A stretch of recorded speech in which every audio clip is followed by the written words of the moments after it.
South Jersey's official play-by-play home of the Eagles, Sixers, and Flyers. At 0 point would I ever consider not being a fan of the team. 97.3 ESPN, WENJ, WENJ HD, Millville, Atlantic City. A Town Square media station, serving all of South Jersey. Isn't it about time for somebody's favorite radio program?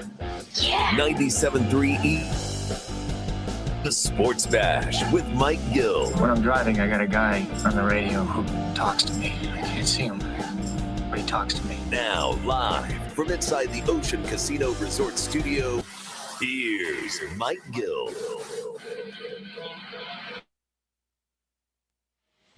And welcome aboard a Monday edition of the Sports Bash live at the Fanatic Sportsbook at Ocean Casino Resort in Atlantic City.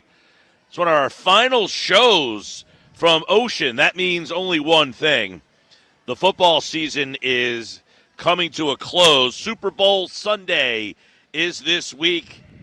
We're taking one final look at it all before we get you ready for Radio Row. We will be live in San Francisco starting Wednesday. So it's our last show live here in Atlantic City. The Sports Bash has a lot going on today, guys.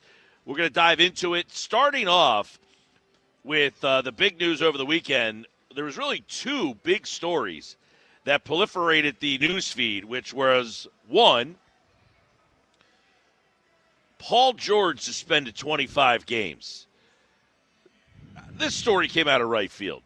Before the Sixers played on Saturday, which was supposed to be a celebration of the 2021 team, the 2001 team that went to the Eastern Conference Finals, you have this Saturday. We had Mark Zumoff on Friday. By the way, it was cool to see Zumoff kind of emceeing the whole halftime and everything, and then Iverson and Croce and the whole team out there. He still has it, by the way. Zumoff could go 82 games right now. No question. Zumoff, when I heard him on the radio with me Friday, you're hearing it in his voice how much he could possibly jump behind the mic and just give you a whole 82-game season.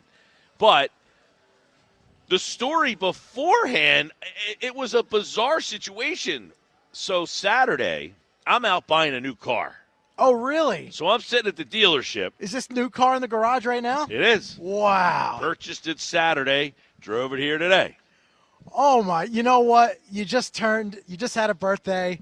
It's all well, my lease was correlated. Up. My lease was up was the problem. Oh, here, okay. right? I was going to say, it's all correlated. It was after for that no birthday. other reason than my lease was coming up. Okay. So lease was up, had to go turn in the car. Saturday, I'm at the dealership, and I get a text that says Paul George has been suspended for 25 games. And I'm thinking, is this like that NBA Central, like some fake account here? Because I'm thinking, what could he have done? Well, then the story starts to come out, as you heard during the Inside the NBA crew with Shaq and Kenny and Charles. You know, they're talking about the situation with Paul George where they're basically saying, hey, listen, you know what you took. It's in the book. All you got to do is look. All the stuff that we always hear with this thing. And then Paul George, he comes out and he says that it's something that I took for my mental health, and that was the problem. Then Barkley and Smith go on the broadcast, and they're saying, well, listen, this doesn't seem to be fair. Barkley kind of insinuates that Paul George should get a hall pass.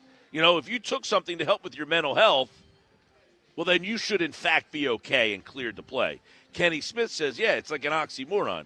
You are basically taking medicine for mental health. You can't tell the guy he can't take the medicine if it's helping his mental health status. Here's what Kenny Smith said. First, let's hear the report from Shams Charania from ESPN. When the news came down, this was the breaking news on Saturday.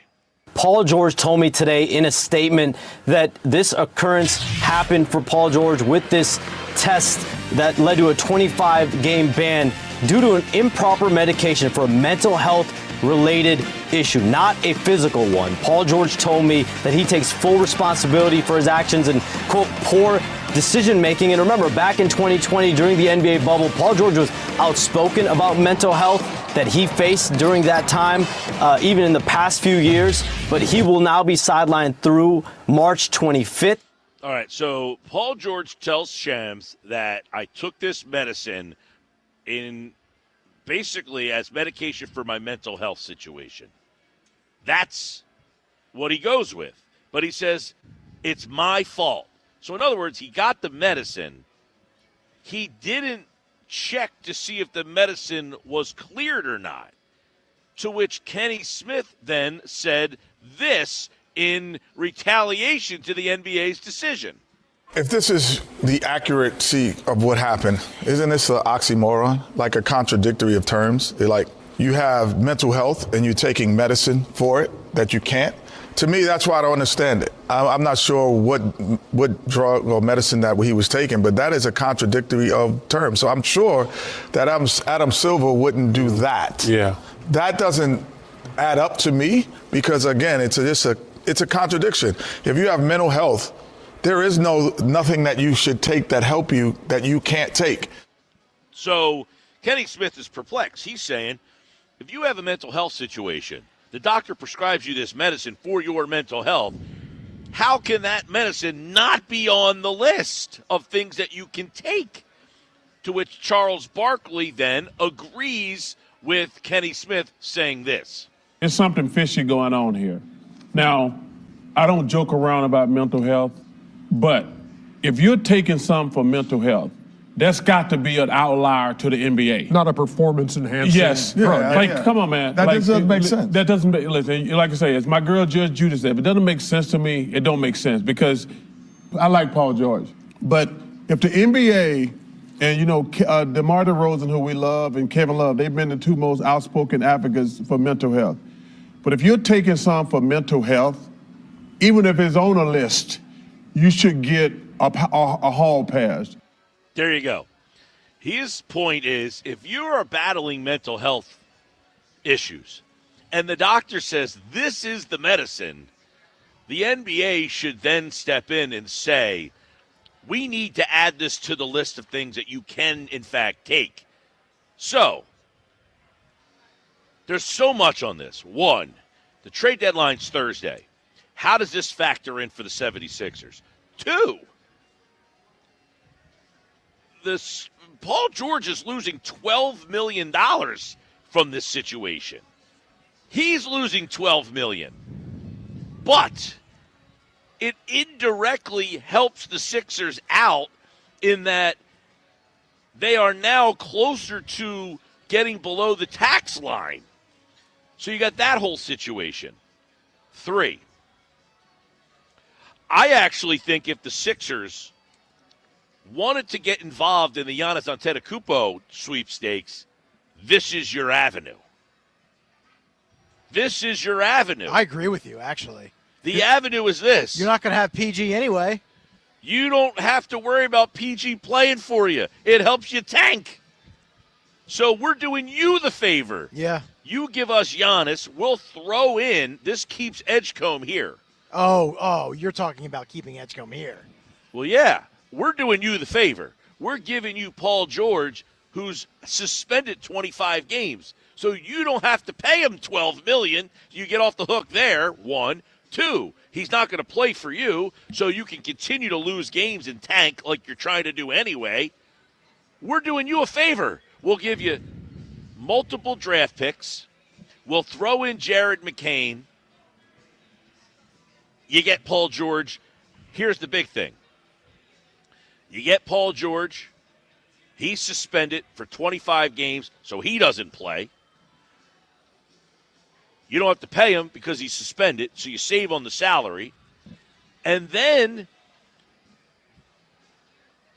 after this year, Paul George only has 2 years left, right? Well, the last year of the deal, you're going to try to trade him anyway because he's going to be on an expiring contract. So the deal is this. You could go try to call the Knicks. They're going to give you donkey-ass Karl Anthony Towns. Who the hell wants him? You call the Warriors, they're going to give you Jonathan Kuminga. And Whoop-dee-doo. Jimmy Butler with a torn ACL. Well, the Jimmy Butler aspect of it, though, much like the Paul George does aspect. help. Yeah. Because I think the Bucks are in tank mode. They don't want a player that actually helps them. So there's a multitude domino effect here of this whole Paul George thing that came out of nowhere. Number one, Josh, you're the medicine guy here, all right? Yeah, I have a question for Josh, too. I've certainly been called worse things. You're the medicine guy here. Does Paul George, if he is in fact telling the truth, and I don't have any reason to question him, do we think that the Sixers and Paul George have a reason to appeal?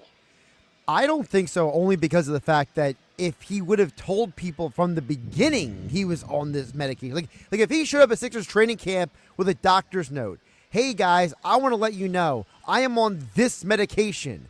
I don't know if this medication is on the list or not, but I figured you guys should know and you guys should do your due diligence. And then if you're the Sixers, you can say, hey, Paul George, let us know. Now we let the NBA know.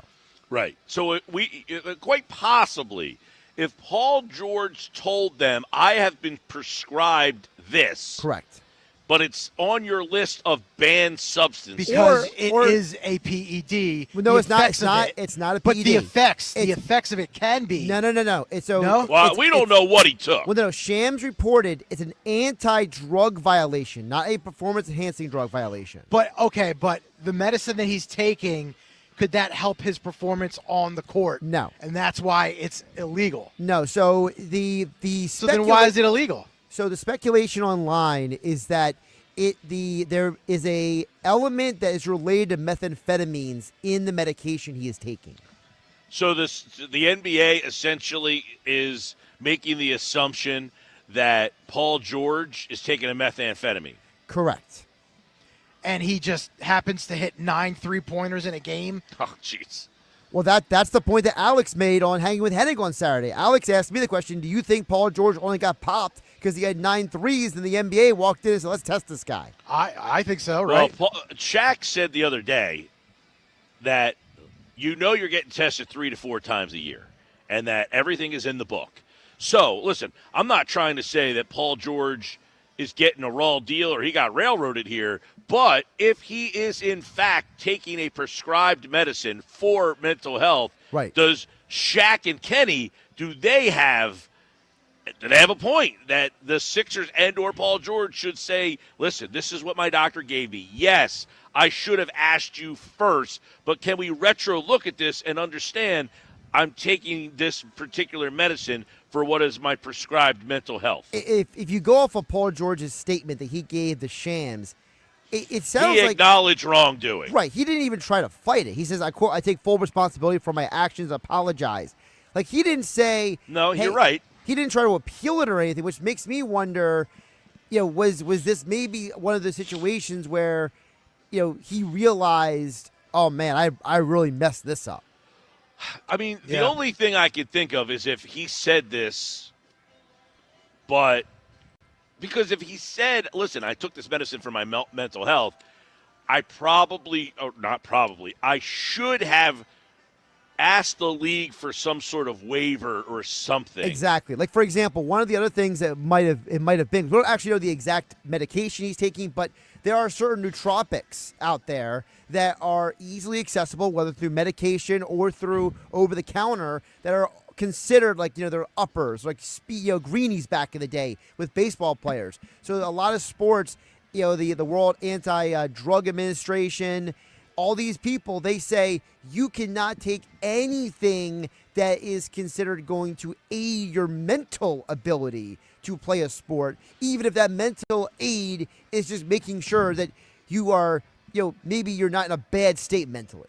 And Paul George isn't the only NBA player I'm sure of that is taking something for their mental health. There's a lot of guys in the league with the same issues that Paul George has. That's the point that Chuck was making on Inside the NBA, saying, look, DeMar DeRozan, Kevin Love, these guys have been very outspoken about their own mental health struggles, and they're on stuff, but they've never been suspended by the league.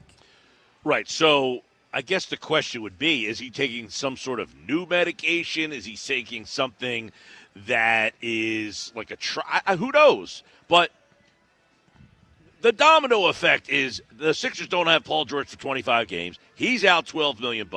The Sixers kind of indirectly skirt around a tax situation here, because with Paul George, if they wanted to get under the tax, they were going to have to trade, say, Andre Drummond or Kelly Oubre. With this situation, they can probably keep Drummond and Oubre and maybe get rid of somebody else to get under that tax, a lesser player who's not really playing, say, like an Eric Gordon. So it helps them in that aspect. That, I think, is somewhat minimal because those type of trades aren't helping or hurting the team.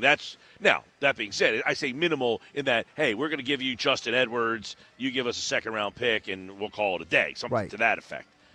Whereas before, you would have possibly had to trade Andre Drummond, a guy that, quite frankly, should have a bigger role on this team because he's the only dude on the team that can rebound. Right. I don't know. I think it just adds a ton of intrigue now to the deadline. But I said the other day when this news came down, if I'm Daryl Morey, first thing I do is I call the Bucks and I say, listen, I'm going to give you Paul George, and it's going to help you out. So if you want to get stuck with Giannis, or you want to go to the Knicks and take on Karl Anthony Towns, or you want to go to the Warriors. Now, the Warriors have one thing that the Sixers probably don't have, and they can offer multiple first-round picks. Correct. The Sixers have first-round picks, but probably not in the volume that Golden State has. But do you want Jonathan Kuminga, or would you rather Paul George suspended for 25 games? Well, Which one's more inviting to you? Probably Kuminga. I just don't think you can get Giannis without including VJ Edgecombe. The problem is, though, is that, like, if you're the Bucks, is it more valuable for you to just bail on the season? If you get a guy like Kuminga, he can help you win games. If Paul George is suspended for 25 games, he ain't coming back until late March. That's my point, is that Paul George is out 25 games. That means you're essentially, I mean, their record without Giannis right now, I think, is 3-14. Yeah. Which means if you trade for Paul George, he's out 25 games. What are you going to go, 2-22? Right, and now you're in position to get a top 5 lottery pick, and now you say, hey, we got Paul George for next season to pair with a top 5 draft pick. Right, and then the season after that, he is now an expiring contract, and you can work on clearing out that money. Because if you trade for Kuminga's not a player that's putting you over the top. But he can help you win just enough games to not get into the lottery. Right, but my point is for Giannis Antetokounmpo to get Jonathan Kuminga in return, if that's the player you're getting, that's useless. Karl Anthony Towns is a good player, but not the kind of player that's going to change your franchise. Well, that's why the Bucks want all those draft picks. That was the thing that Windhorst talked about this weekend, where he was saying, he says, look, the Bucks know they're not going to get real equal return on investment, so they want the draft picks to offset that. Quite frankly, if I'm the Sixers, I say, listen, here's my offer, okay? I'm doing you a favor. Here you go. Here's an offer you can't refuse. I'm giving you Paul George to match the money. And because the money matches, you're also getting a player that's suspended. So he can't play. So he can't help you win. You're not interested in winning. So I'm doing you a favor there. I'm going to throw in Jared McCain because you want a young player who shows some promise and doesn't make a lot of money. There you go. You get Jared McCain. And I'm going to throw in – Thank you. Hey, I'm a nice guy. And I'm going to throw in 2 first-round picks. I'm going to throw in 2 first-round picks, Jared McCain. You get Paul George. It won't help you win. That's my offer. Now, it might not be the best offer, but your options are Karl Anthony Towns, and they have no draft picks, the Knicks, right? Yeah, they're all gone when that Bridges trade. So you're not getting any draft choice compensation from them. Or you can go to the Warriors and get Jonathan Kuminga, who stinks, or, he's a nothing burger, and you get a lot of draft choices from them. Now, for me, I'm giving you a couple draft choices, but I'm also giving you McCain, but you get the Paul George thing where he doesn't help you win this year. That's my offer. And you can go shop it around. And by the way, you're giving me damaged goods. I get a guy that right now is hurt. Right, so I'm giving you a guy who's suspended for a guy who's hurt. So that's my offer. Take it or leave it. See what they say. Because in the end, they might say, you know what? The fact that Paul George is suspended, that's appealing to us right now. And in the end, that might end up being the best offer they get, all things considered. No doubt. Because you just said that people forget the part that Giannis is injured right now. He is out with a calf injury. That's why if I'm the Sixers, that's the big reason why I can't include VJ Edgecombe. If you're just telling me Giannis is healthy and he's having an MVP season, right, then I can reevaluate that decision. The fact is I'm getting a guy who is currently hurt, missed the playoffs last year and the year before because of this calf problem. I don't know what this calf injury is. I can't give you the third pick in the draft for a guy who is repeatedly injured right now. And you're going to have to give him, what, $60 million on top of it? Signed for 2 more years. And he's going to want, max. No question. I think the Bucks are in a situation where Giannis's unfortunate timing of his injury puts them in a bind. Agree? Yeah. Don't you think Milwaukee bungled this whole thing to begin with? They probably should have moved on from him in the offseason. To be fair, he has given them a lot of mixed messaging. Yeah, and also, when you get a player like Giannis, who's like the face of your franchise, beloved in the community, you can't roughshod him out of town because then the fans will revolt. Right. He was making it as if, I'm not asking to be traded. I'm not. Well, he doesn't want to be the bad guy. Exactly. His legacy in Milwaukee. But that's my point. He wants the Bucks to be the bad guy. Well, that's my point. The Bucks are trying to acquiesce to he's not asking to be traded. We don't want to trade him. And then when times have gotten tough now, all of a sudden it's like, well, I wouldn't mind playing with Maxey. It's like what happened with Damian Lillard, right, in Portland. Yeah, Lillard didn't really want to be traded, but it was almost like, okay, now, the Bucks have done everything in their power to try to appease Giannis over the years. So now they have basically stripped all their assets in trying to build around him over the years, and now they have nothing left. They're in a terrible situation. You can look at if you look at the Bucks right now, outside of Giannis, they probably have one of the worst rosters in the league. From player 2 to the end, they probably have. Who's their next best player right now? Bobby Portis? Miles Turner's on that team. That's true, Miles Turner. Think Miles Turner's happy about the decision he made? No, he's probably more than mad. He's probably like, I literally came here to play with Giannis and try to compete for a championship, and now this whole team is falling apart. 609-403-0973. 609-403-0973. That's my offer if I'm the Sixers. With that said, it's really bad news. The George suspension, Embiid's dropping 30 and 40 points a game. Well, they won the first game without him. Now, here's the problem.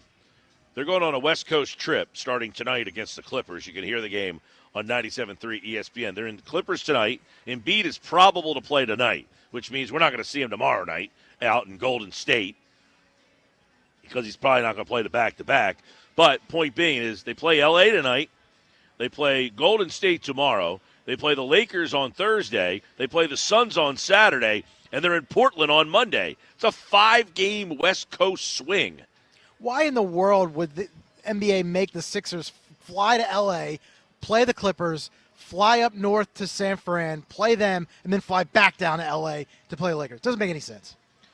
Sports Pass Live, 97.3 ESPN. That's your 2 cents. Yep. All right, we come back. Mike McGarry for the Press of Atlantic City, pressofac.com. Also, some big news over the weekend. Vic Fangio lays the bombshell that he was thinking of retiring. You almost had a reunion with Jonathan Gannon was one of the names that the Eagles reached out to, along with Jim Schwartz. Holy mackerel. Plus, we're getting close to pitchers and catchers, all that and more. Sports Bass live at the Fanatic Sportsbook at Ocean Casino Resort in Atlantic City. You're listening to the Sports Bash with Mike Gill. And if you're not down with that, we got 2 words for you. On 97.3 ESPN and the 97.3 ESPN free mobile app.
It's the Sports Bash with Mike Gill. And I am the voice of the voiceless. On 97.3 ESPN and the 97.3 ESPN free mobile app. Disappointed for sure. But answer your second part of your question is those guys that have been playing this year. There's a bunch of them, and then we got to figure out who's going to replace some of the things he does and the positionally and defensively and shots and all that kind of stuff. But I think there's a number of guys there to do it, and that's where we are. And we've been in this kind of next man up mentality for quite a while, and we're going to have to dig in and do it again. There's Nick Nurse when he heard about the news of Paul George, 25-game suspension. It means he'll be out until the Sixers have 10 games left in the season. So late March is when he'll be able to return. Sports Bash live at the Fanatics Sportsbook, Ocean Casino Resort, Atlantic City. Don't forget, of course, you can watch the Super Bowl right here. And I would imagine this place is going to be popping that night. But the Sixers get the news on Saturday. Mike McGarry from the Press of Atlantic City, pressofac.com. You heard what Nick Nurse said, Mike, and it's just another in the long line of bizarre happenings around the Sixers.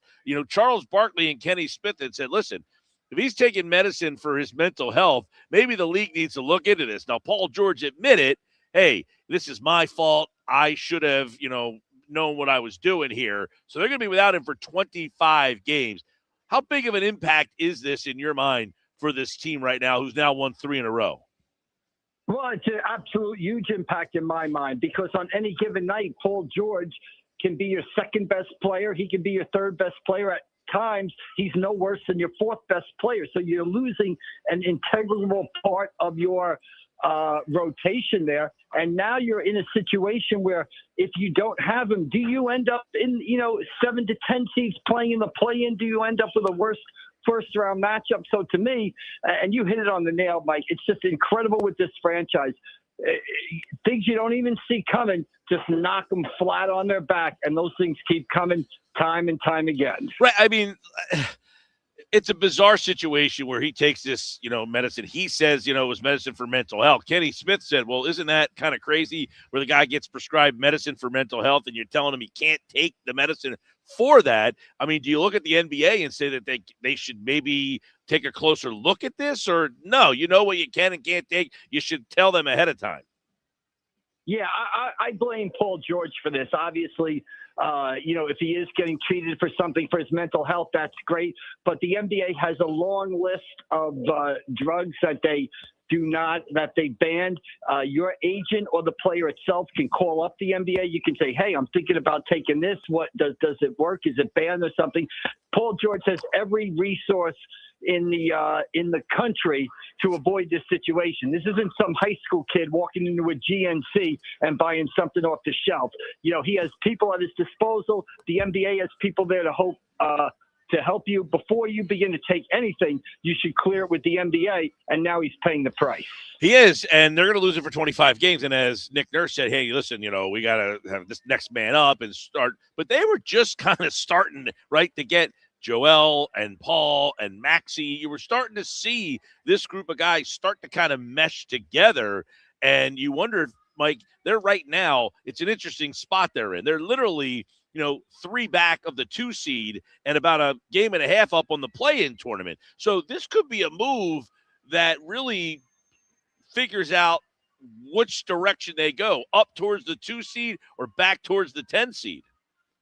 Yeah, absolutely. And look, we both everybody kind of felt that things were gelling together.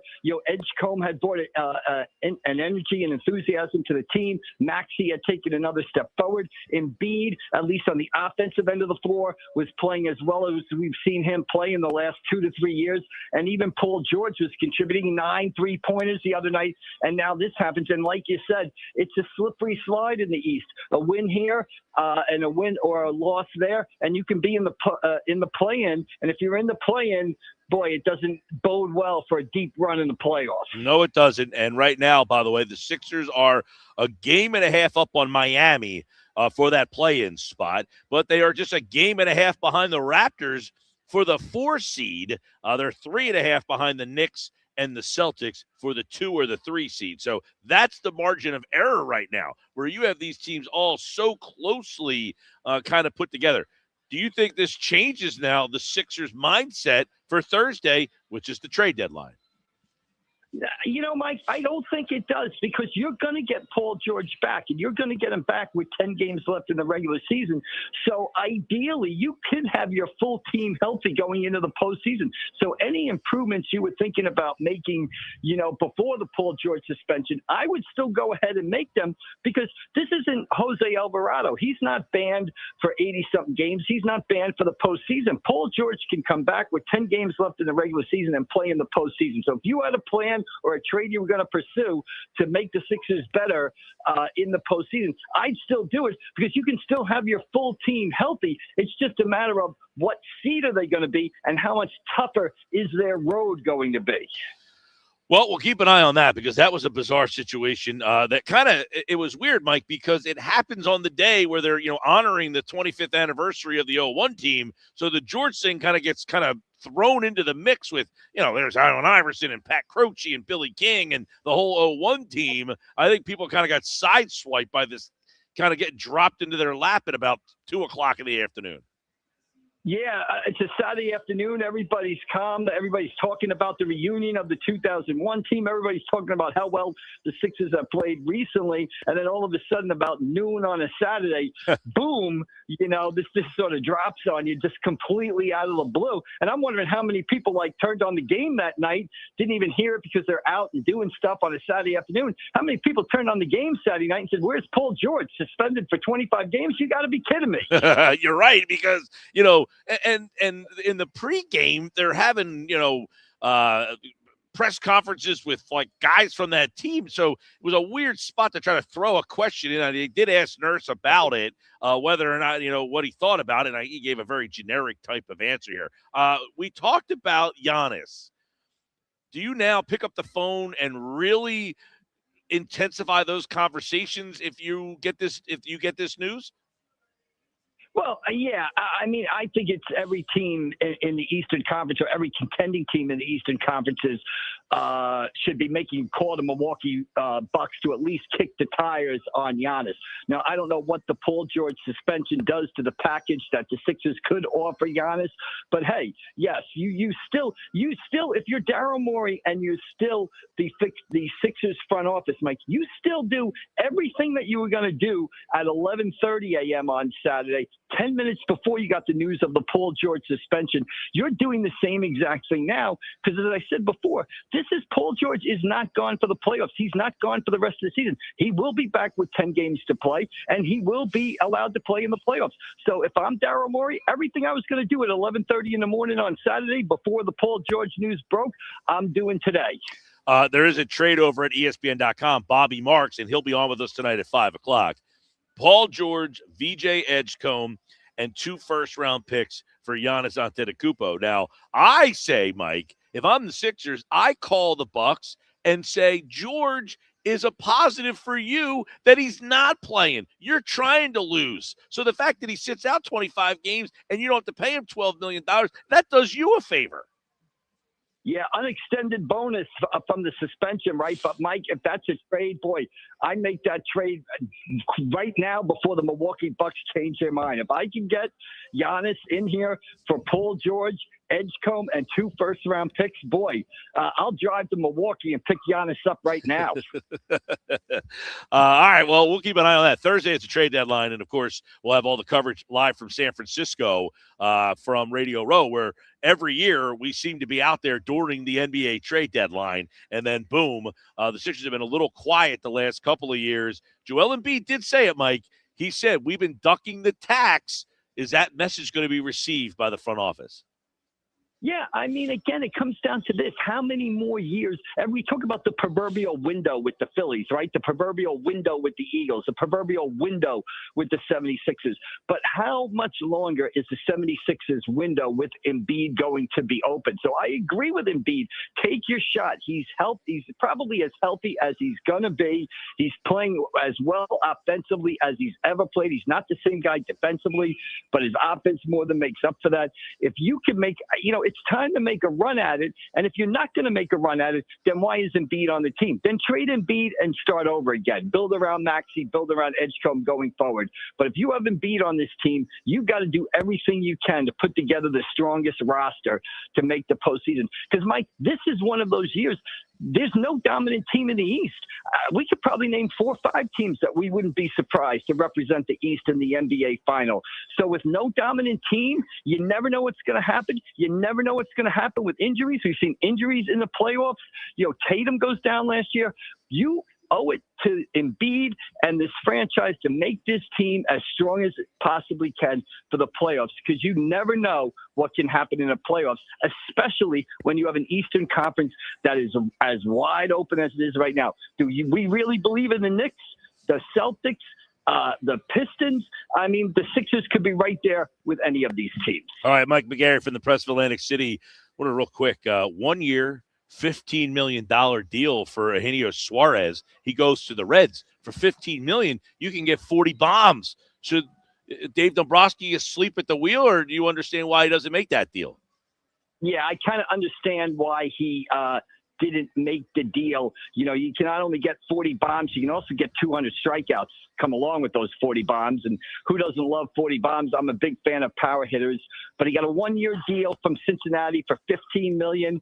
If you bring him in, you got to move on from Alec Boehm. Now, I know we were ready to move on from Alec Boehm to sign Bo Bichette, but there's a difference between moving on from a guy for a 28, 29-year-old guy who's about to enter his prime and a guy who's 35 years old and really profiles as a type of hitter that has frustrated fans in the postseason, a high reward, high strikeout guy. So I understand why they didn't do it, because, Mike, you could say bring in Suarez, let him play third base for a year, pay him $15 million, watch him hit 40 home runs, and the next year Aiden Miller takes over at third base. Yeah. But what if Aiden Miller isn't ready? What if Aiden Miller gets hurt this year? Then you're kind of stuck. So I understand why fans sort of look at it and kind of shake their heads and say, why isn't this guy playing for us? But I also understand why the Phillies didn't want to bring in a 35-year-old guy who strikes out a lot. Does strike out a lot, would provide a lot of power in the middle of that lineup. Would have been an interesting situation. You bring him in. Do you then try to move Boehm? I know Arizona looking for a first baseman. Maybe you say to them, hey, you could have him play first base for you over there. Some possibilities there. Would have been interesting, though, to see a right-handed bat that can hit the ball over the fence. What a concept, right? Yeah, I mean, he does fit well in the lineup, right? He slides into that cleanup spot, and we've talked before, they really don't have a cleanup hitter once you get past the first 3. The hitters 4 through 9 are all pretty much the same guy or profiled the same way. But again, I just understand why they sort of kept their powder dry and will go with Boehm for another season. Again, you never know what's going to happen with Aiden Miller. Is he going to be ready? Is he going to progress again? I just think it gives you more security for the future. But I'll be the first one to admit, he would have fit nicely in that lineup. But again, I'll be the first one to admit fans would have been grumbling in the postseason when he was 1 for 10 with 8 strikeouts, basically. Mike, I real quick, I meant to ask you this before regarding Giannis. I want to go back to that real fast. How do you see a Giannis-Embiid pairing working? Yeah, it's kind of a Twin Towers type of deal, right? I can just see them sort of overwhelming people with their size. Maybe Giannis on the perimeter a little bit. He's a bit of a better ball handler. You put Giannis in a high screen and roll with Embiid. Who's defending that? So, and defensively, it makes you big and long and the ability to protect the rim. So Giannis with just about anybody is an improvement. But Giannis and Embiid would be something to watch. If anything, I think you'd see Embiid's numbers drop a little bit while Giannis is able to get out and maybe play at a little bit of a faster pace. But I think when the game slows down in the playoffs, boy, that just gives you 2 really good options. You put one on one block and one on the other block, or one on the wing and one on the block. I mean, good luck trying to stop that, basically. That was one thought I had is how do those 2 guys patrol the paint together? But, hey, we can have a conversation, have a little fun, because I doubt it will happen. Mike McGarry, though, from the Press of Atlantic City. How was the hoops this weekend?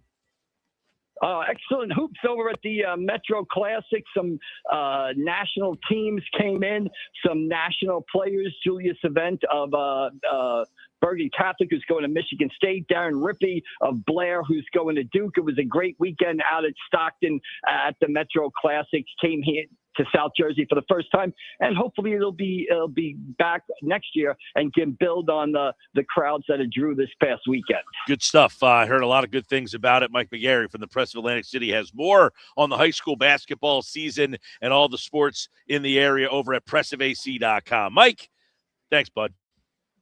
All right, Mike, enjoy Radio Row out there in California. We'll see you down the road. We will see you down the road. And, of course, we will be at Radio Row in California. That starts on Wednesday. Nicky Earnshaw, he's actually out there right now. He should be landing. And the Nuggets today will be live from Radio Row. He's going to be setting our table up, getting our situation all put together live from Radio Row. Earnshaw today for the Nuggets. He's out there with Scott Grayson. We are at Ocean Casino in Atlantic City right now. The Sports Bash is live, and when we come back, the Vic Fangio news came across yesterday. That was interesting. By the way, pitchers and catchers, they report next Thursday. We are almost to Phillies baseball. And then, of course, something Danny Briere said this weekend that has me scratching my head. We'll have all that and more coming up. The Sports Bash live on 97.3 ESPN.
You're listening to The Sports Bash with Mike Gill on 97.3 ESPN and the free mobile app.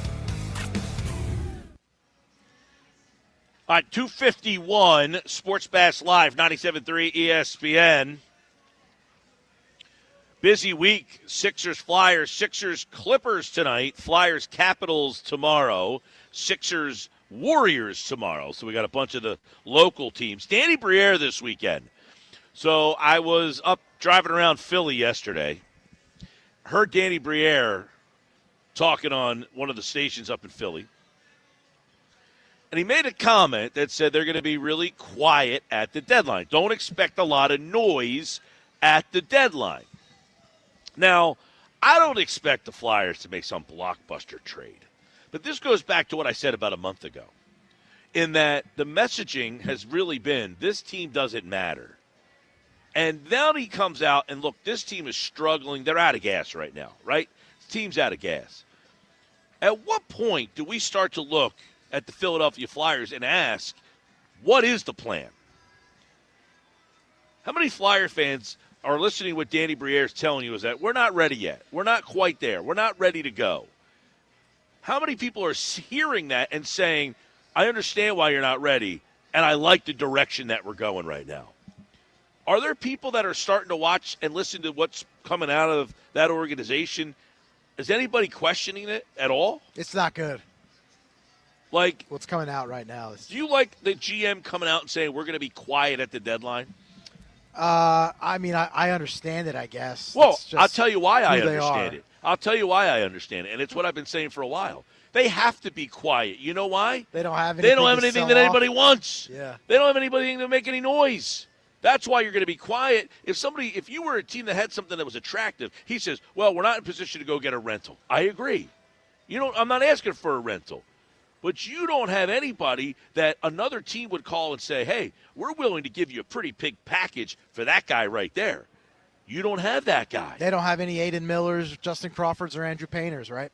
I don't see one. Maybe one or two. Porter Martune is probably the one guy that anybody's talking about. But when's he going to be ready? Well, the other problem with the Flyers is that their biggest thing is they got to make a decision about when they're going to start unloading some of these old guys.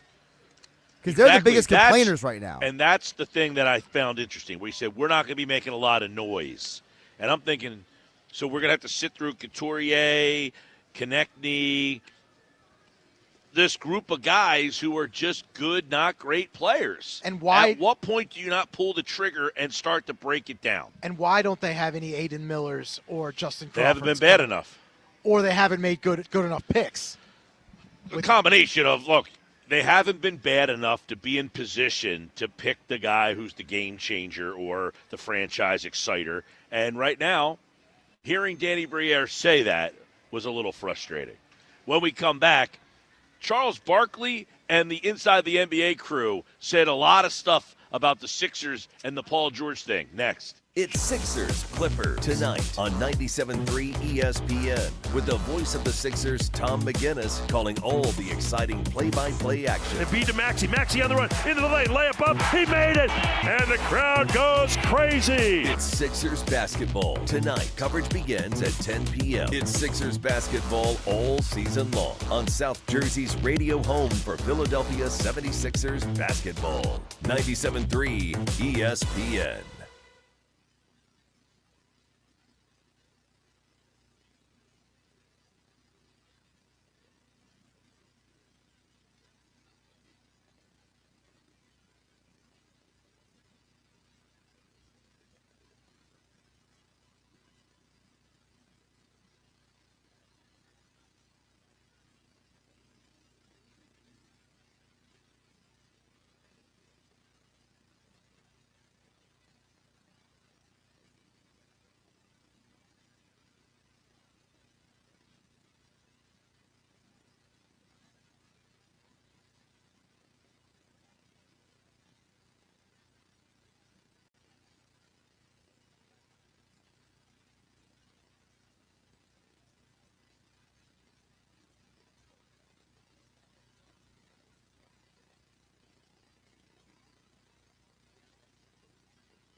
home of the Philadelphia Eagles. They've got him. It's a sack. Sixers. Oh, baby. And Flyers. He scored! 97.3 ESPN. WENJ. WENJ HD. Millville, Atlantic City. A Town Square media station serving all of South Jersey.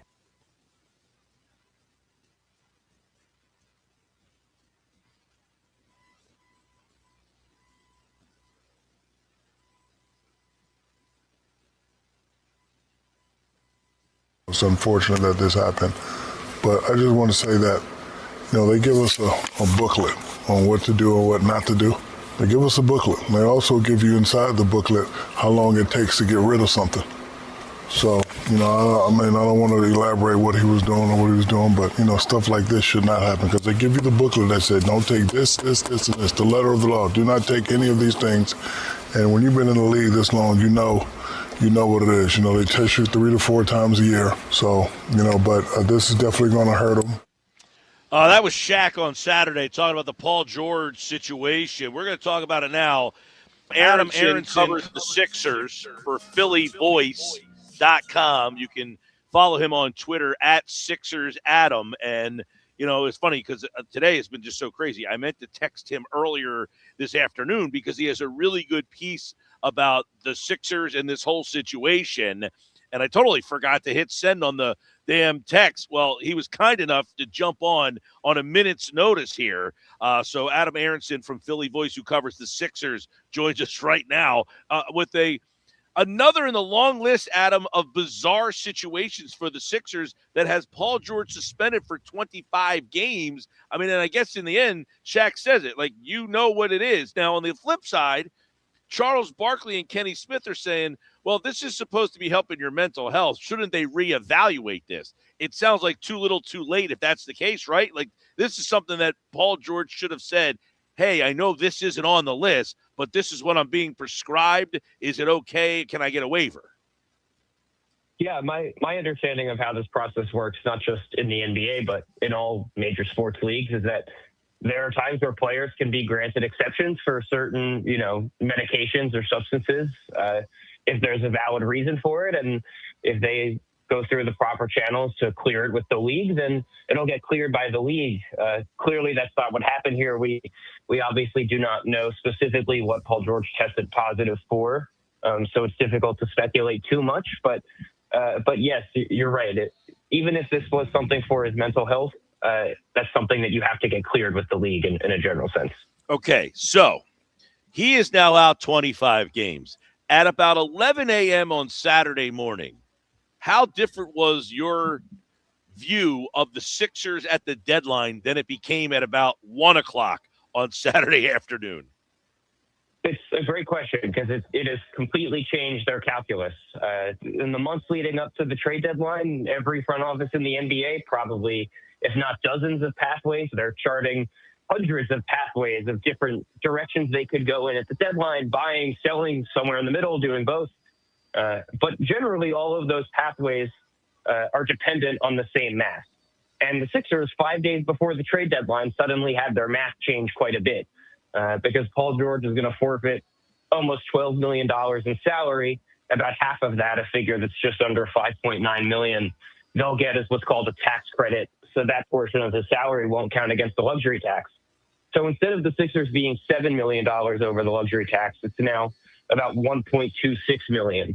It makes their life a lot easier in terms of getting under that threshold without gutting their roster or gutting their depth. Previously, they were probably going to have to trade Kelly Oubre Jr. in order to get under the luxury tax and stay there. Now Oubre seems pretty safe, and it might be Andre Drummond or even Eric Gordon and one other minimum player. So this is the wildest part of the whole thing to me, is that the Sixers front office has to sort of not just re-navigate all these different pathways, but then decide which one they want to go down and actually do the negotiations and execute the moves that they want. I can't remember something like this happening so close to the deadline in a way that materially changes the team's process going into the deadline. Coupled with, Adam, how much do you put in what Joel said the other day? I mean, that's kind of his only shot we've ever really heard him take of, hey, we've been ducking the tax. let's not go down that road. Do you put a lot of weight, a lot of stock? Does the front office put a lot of weight and a lot of stock in what Joel said? I certainly do, and I think that's the biggest difference between a couple of days ago and now, is that now the Sixers don't really need to they can jump the tax without it actually materially changing the quality of their roster. Like, they could get under the luxury tax without actually downgrading any spots on their roster if they make a couple of nice trades and, are willing to maybe part with a handful of second-round picks. At the time Embiid made those comments, the question was, are they going to trade Oubre, who has started almost all season, who is one of the most reliable, energetic, best two-way guys on this team, who fits in probably 3 different spots positionally, who brings it every night? Were they going to part with someone like that for little to no return for the sake of saving money? And it does save a lot of money, but Joel Embiid's point was, we've done a lot of saving money. The Sixers, each of the last 3 years, I believe, started the season over the luxury tax line and then made a trade to get under it at the deadline. I'm anticipating this year will be the 4th time in a row that happens. But this year, I don't think that will actually prevent them from upgrading their rotation. So that's why, ironically, as much as the Sixers are going to miss Paul George for the better part of 2 months here, he's not going to be eligible to play until March 25th. Ironically, this does actually help their chances of having the best team possible, in the second week of April when the play-in tournament and the playoffs start, if they're lucky enough to get there, assuming that getting under the tax was a prerequisite for their deadline, which we don't know if it was or not. But based on recent history, I understand why a lot of people would assume it is. All right. Adam Aronson, PhillyVoice.com, covers the Sixers. So there's a lot more that comes off of this now. They did win the other night without Paul George. However, you watch them every single night. What is the difference of this team for 25 games with and without Paul George in your mind? I think the biggest thing is just defensively. Paul George has been sort of the stabilizing force of this team all year long. They really struggled on that end of the floor the first few weeks of the season. He made a season debut on November 17th. Ever since then, the Sixers have been a pretty good defensive team. He provides size, he provides instincts. Nick Nurse has repeatedly praised his communication on that end of the floor. He gives them a lot of versatility. They're going to miss that. There's also, on the offensive side, it's not as if Paul George has lived up to, his reputation as a 9-time All-Star, to his 4-year max contract or anything like that. But he has been their most sort of stable scoring force and most efficient one outside of Joel Embiid and Tyrese Maxey. So now you look at the most obvious ones are VJ Edgecombe and Oubre. But you also look at guys like Quentin Grimes, who opened the season as a 6th Man of the Year award contender and has really been sputtering for almost 2 months now. You look at Jared McCain, who was so brilliant as a rookie last year and is just now starting to get his feet under him. But 2 of the last 3 games has been really good, and it looks like he's found his shot again. They're going to need all of those guys I just mentioned to be able to provide stable scoring doses for them. Because even if Paul George wasn't, in the 20-point per game, 25-point per game range that he used to be in during his prime, the points he was giving them were still meaningful. And it was more than just about anybody else. So they're going to need guys like Edgecombe, Grimes, McCain, Oubre to be able to consistently give them jolts of scoring. All right. There's so much more here. My Lord, this is a crazy situation because right now they are a game and a half above the play-in tournament. They are a game and a half out of the 4 seed and about 3 games out of the 2 seed. Can you envision them realistically without Paul George moving further up the standings, or more realistically, do they drop into that play-in situation? If I had to guess which one is more likely, I would guess the play-in is more likely, but I don't think either of those situations are implausible. I think, look, if they're getting the kind of production and availability from Joel Embiid moving forward that they had in January, they're going to be fine. In January, Joel played in 14 of their 17 games. The only 3 absences were planned because of back-to-backs. And he averaged almost 30 points a game. He was brilliant. He looked much closer to his old self than I think anybody could have expected at any point this season. If they have that and they get Tyrese Maxey going again, he's sort of been in a little bit of a funk the last few weeks, so he's had a couple outstanding games mixed in there. they're going to be able to withstand this. It doesn't mean they're going to look like the best version of themselves because they're going to be missing probably their third best player and almost certainly their best two-way player. But it's not a loss that I think should totally tank the team's competitiveness. But every game matters, just because people aren't going to really pay attention to the play-in standings until March doesn't mean that the games played in February aren't just as important. And I think back to a couple of years ago, the Sixers had to play in the play-in tournament because they had the same record as two other teams in the Eastern Conference. They were tied for the 5th seed, but the 3-way tiebreaker rule had them 7. And all of a sudden, they almost lost a game that would have forced them into a do-or-die elimination game before they even got to the playoffs. So every game matters, and it just stresses the importance, particularly as the Sixers face some better teams moving forward, starting with the Clippers on this West Coast trip, who have been excellent the last month and change. They're going to have to step up. They're going to need a lot of different guys to give them good minutes. All right, Adam, so they won't have Paul George for 25 games. There was already some thought that they would duck the tax by moving to Oubre or Drummond. They might not have to do that now. However, by Thursday, do they say we need to do something to help with not having George, or do they think they'll have enough to hold on while he's out? I don't think they'll make a trade solely for the sake of filling the hole that he vacates while he's out. I think any trade they make, maybe it considers that slightly, but I think the bigger consideration would be how that player fits into a playoff rotation, which obviously would still include George. This is not like a Jose Alvarado Philly situation where he's ineligible to play in the postseason. He once he's back on March 25th, he's just back. And I think getting a wing is something that was conceivable to begin with. I think George has been good. Kelly Oubre has been great. But beyond that, Justin Edwards has really struggled after an encouraging rookie season. And they just don't have a lot there. The Sixers have gotten by playing a lot of 3-guard lineups with Quentin Grimes guarding up. And those have worked, but Grimes has sputtered for a while now, as I mentioned earlier. So I think even before this happened, some reinforcements on the wing behind George and Oubre would potentially be something that the Sixers would consider. And I think, if anything, they're considering it more, though I don't think it materially changes the sorts of players they're looking at. All right, so if they were looking at a player, you have a ton of lists over at phillyvoice.com, which I ask everybody listening to go check out. A lot of trade targets. Who are some of the trade targets that make the most sense and could be the best fits under the current situation? Yeah, so while we're on the subject of wings, I'll mention someone who torched the Sixers just a few days ago, and people in the area might be familiar. Saddiq Bey, Villanova product. He's with the Pelicans. He's on an affordable 2-year contract. He makes, I think, $6.1 million this year. Really good, versatile offensive player. I asked Pelicans coach James Borrego about him a couple days ago, and Borrego just raved about not just Saddiq Bey's versatility offensively, but the lift he's given them in clutch games. And statistically, he's been one of the best clutch scorers in the league this year. It's a guy who could slide up to the 4 in smaller lineups. He could play the wing. He's not as good of a defender as you probably want, but he has the size and ability to at least compete on that end. And it's someone who can knock down spot-up threes, who can score off the dribble, who you can post up. You can do a lot of different things with. So I think on the subject of wings, Saddiq Bey is an interesting one. Another one that I like is Day'Ron Sharpe, who's the backup center with the Brooklyn Nets. He makes $6.25 million this year, so pretty affordable number, and he has a team option for the same next year.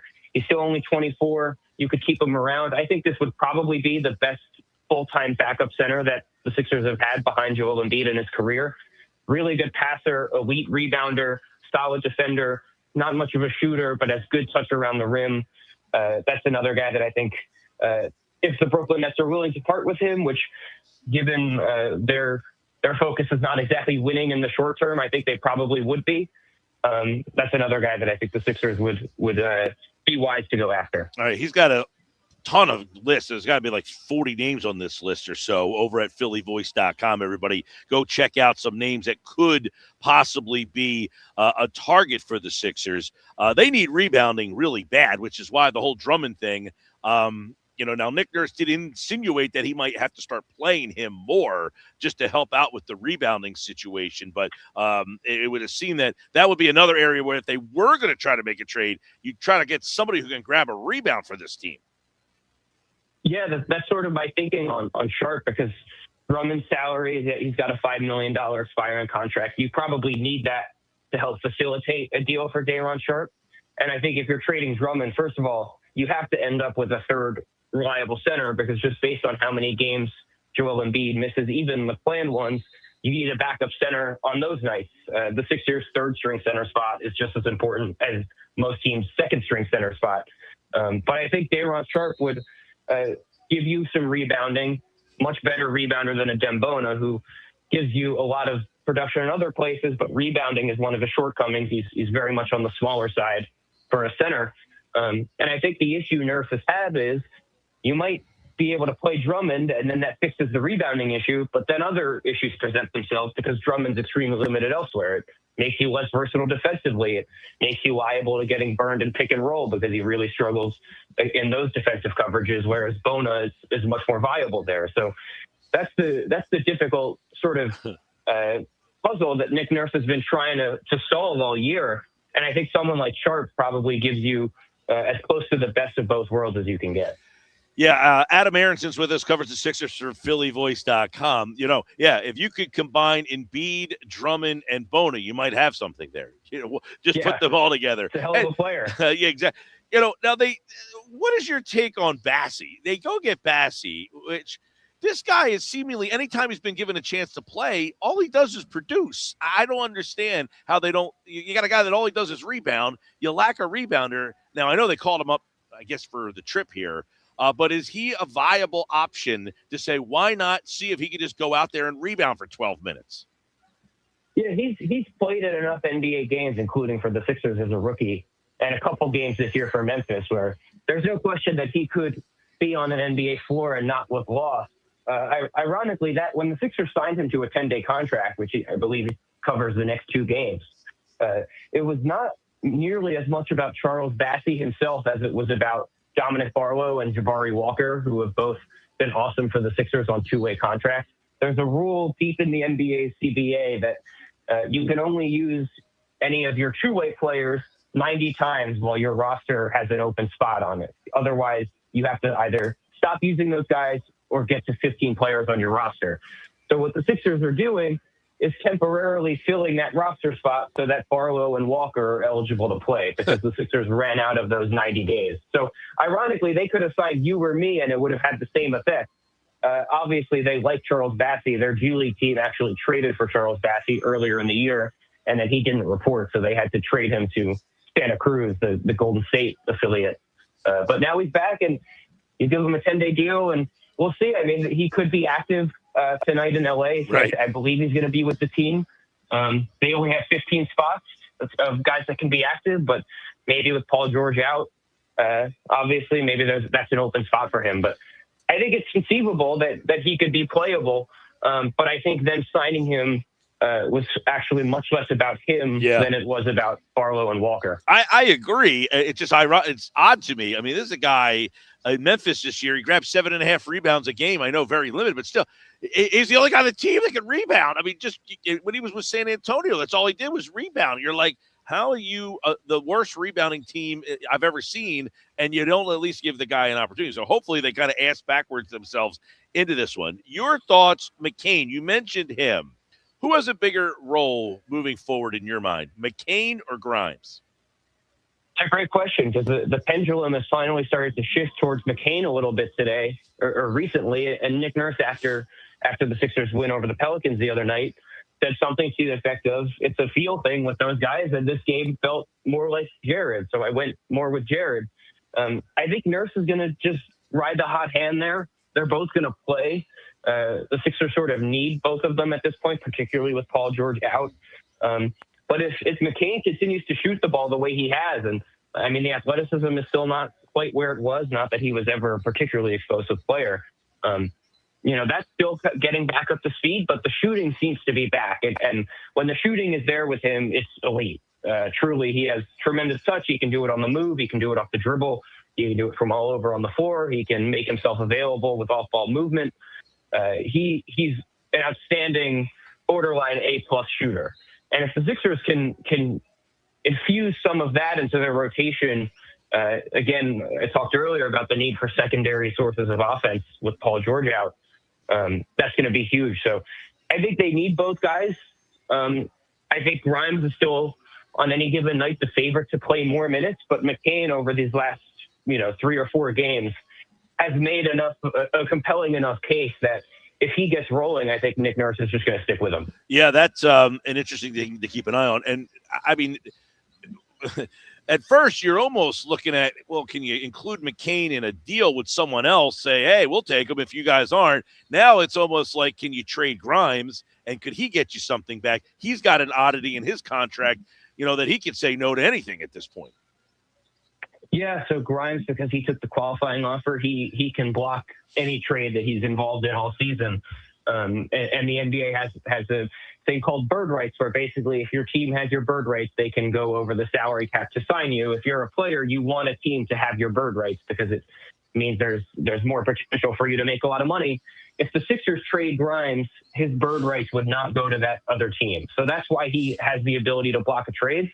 So without getting too into the weeds of all the salary cap rule minutia, I'll just say that if I were Grimes' agent, I would tell him not to accept a trade anywhere unless it's a team that's going to have a whole lot of cap space this upcoming summer, right? And is signaling a willingness to use a bunch of it on him on the sort of long-term deal that he wanted last summer and didn't get from the Sixers. And there are a few teams that could conceivably make sense, but I continue to think a Grimes trade is unlikely, even though it does make a lot of sense in theory. All right, Adam Aronson, I guess we got to get your take on Giannis Antetokounmpo, the realistic nature of that. And the more intriguing thing to me is, does the George suspension help or hurt a possibility of including him in a deal like that? Yeah, so I certainly don't think it helps it, but I also don't think it hurts it as much as some have assumed. I think some people have assumed, well, that rules out that possibility. I don't think that's the case.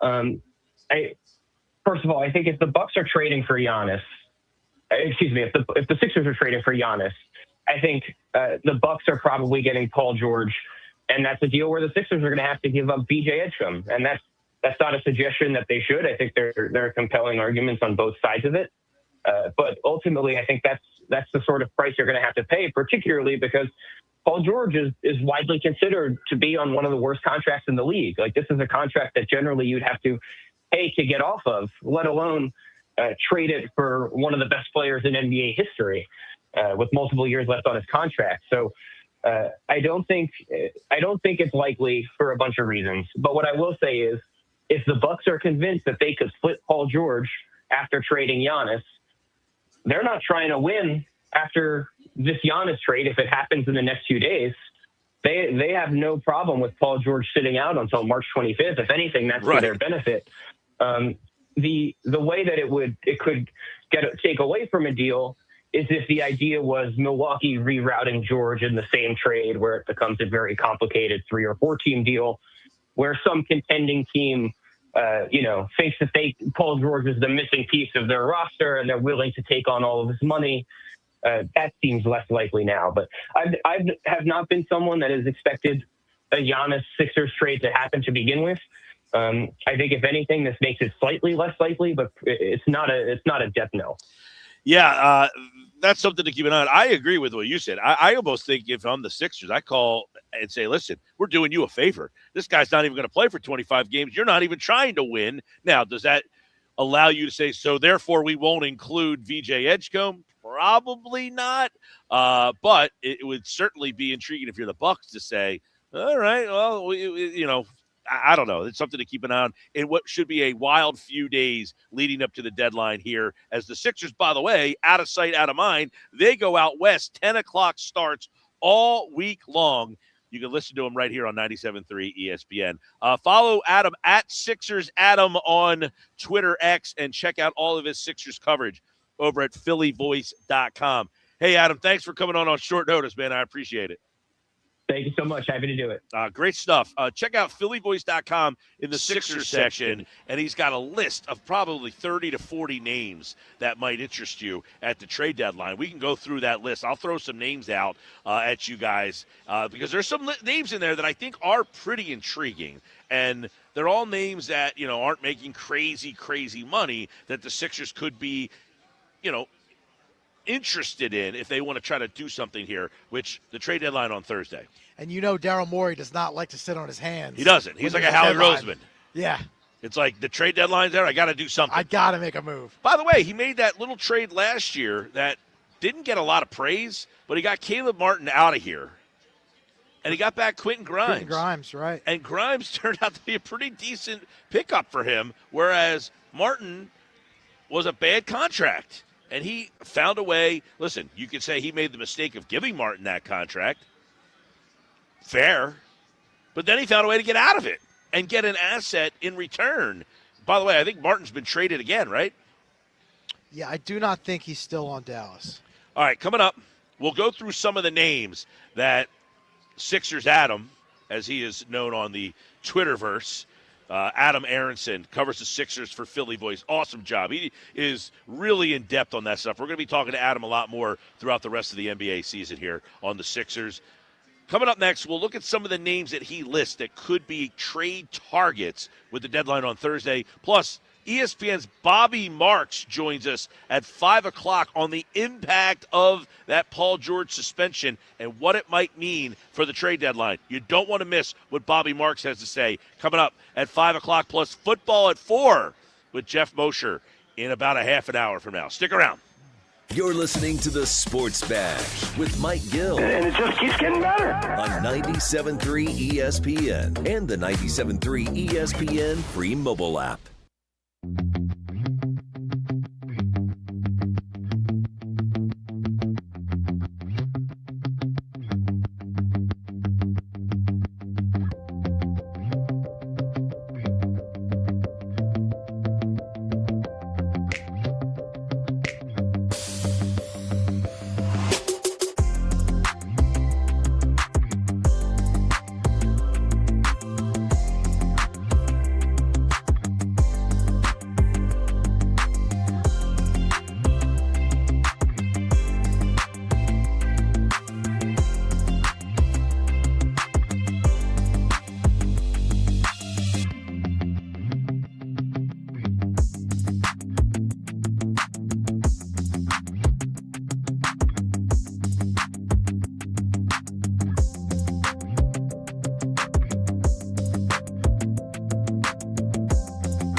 eBay has reinvented vehicle buying. From click to curb, everything's covered. Ever try to buy a car online and end up in a parking lot with a stranger and some blind trust? That era is over. Now with Secure Purchase, eBay isn't just where you find your car. It's where you buy it, start to finish. Title, financing, registration, delivery, it's all built in. This is the modern way to buy your next ride on eBay. eBay. Things people love. Secure Purchase is powered by Caramel Dealer Services, LLC, an eBay subsidiary.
All right, well, back here live at the Fanatics Sportsbook. It's the Sports Bash live, 97.3 ESPN. Going to be packed here for Super Bowl.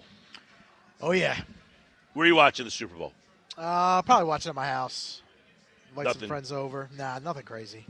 This matchup doesn't do it for me. No? I don't really care. The game matters? Sam Darnold winning a Super Well, Bowl I was just MVP. going to say, like, would there be a matchup that would make you change your plans? I mean, yes.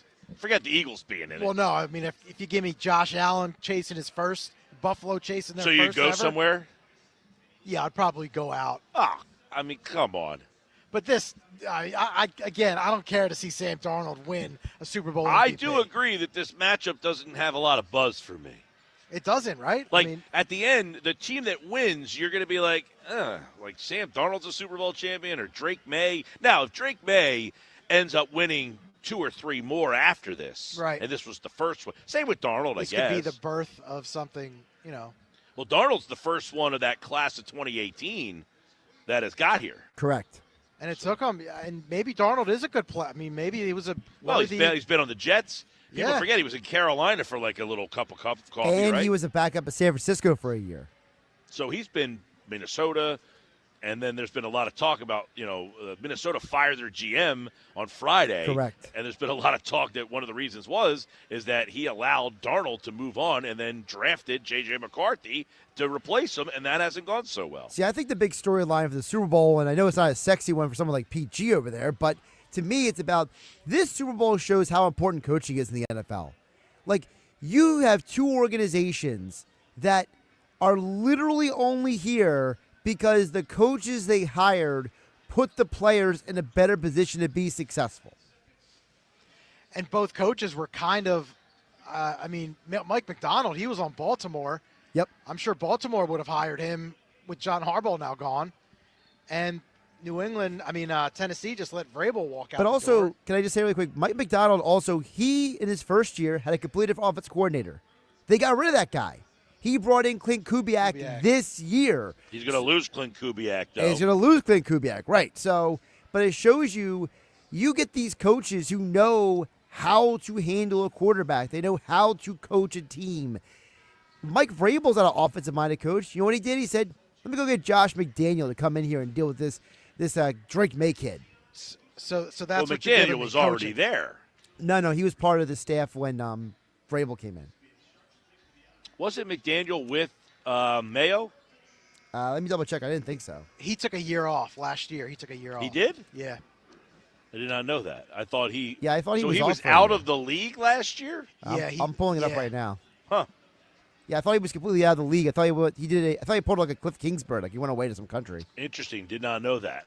Yeah, he did not coach at all in 2024. Huh. Yeah. I didn't know that. That's pretty interesting. But so my point is still remains that this is why coaching matters. Oh, listen, in the NFL, I'm not a big blame the coach guy in basketball, baseball, football, different situation. They call every play. The talent, disparity is not all that great. So you've got to have a better scheme and a better. Now, I do think sometimes we overblow the blame on, certain things with coaching, but Sure. I definitely think that football, I would be much more inclined to say the team was not prepared enough. Different from because football is a sport where you practice every day. Baseball, basketball, once the season starts, there is no more practicing. Right? Yeah. That's it. Yeah, just warm-ups. Yeah, you're taking grounders before the game, shag and fly, some BP here. But you're not going through in the NFL, the preparation in the practice is almost as important to the game's result as the game is itself. In basketball, they're not practicing on their off days or anything like that for the most part. I mean, they might have a shoot around or things like that, but they're not doing, install game plans and all that kind of stuff. That's where I think people get so crazy about, the way the coaches are in the NBA and, whatever. But, all right, speak of the NBA. Let me get the list of the players that Adam Aronson put over at his article over at phillyvoice.com. So Adam made the list, and Mike Gill is checking it twice. I am checking it twice here. All right, here we go. I got it up. So these are the players. I mean, that got zero reaction out of Pete. Pete just must hate me today. Yeah. Okay, You're Pete, giving join me the club. coaching. You're giving me coaching. That's the reason to watch the Super Bowl is because I get to see Mike McDonald trying Well, out. I would out-coach say, Mike though, Vrabel. on the Super Bowl, the matchup really shouldn't dictate the plans. You're saying it's the Super Bowl. You should. Like if Josh Allen was playing against – now, the Eagles aren't in it, I'm saying. Right. Like if Josh Allen is playing against Caleb Williams, you're saying that you may go to a bar, but since it's New England against – Yeah, that's you're why saying I no? am saying that, yeah. It doesn't make any sense. But, I mean, who out there really cares about this matchup?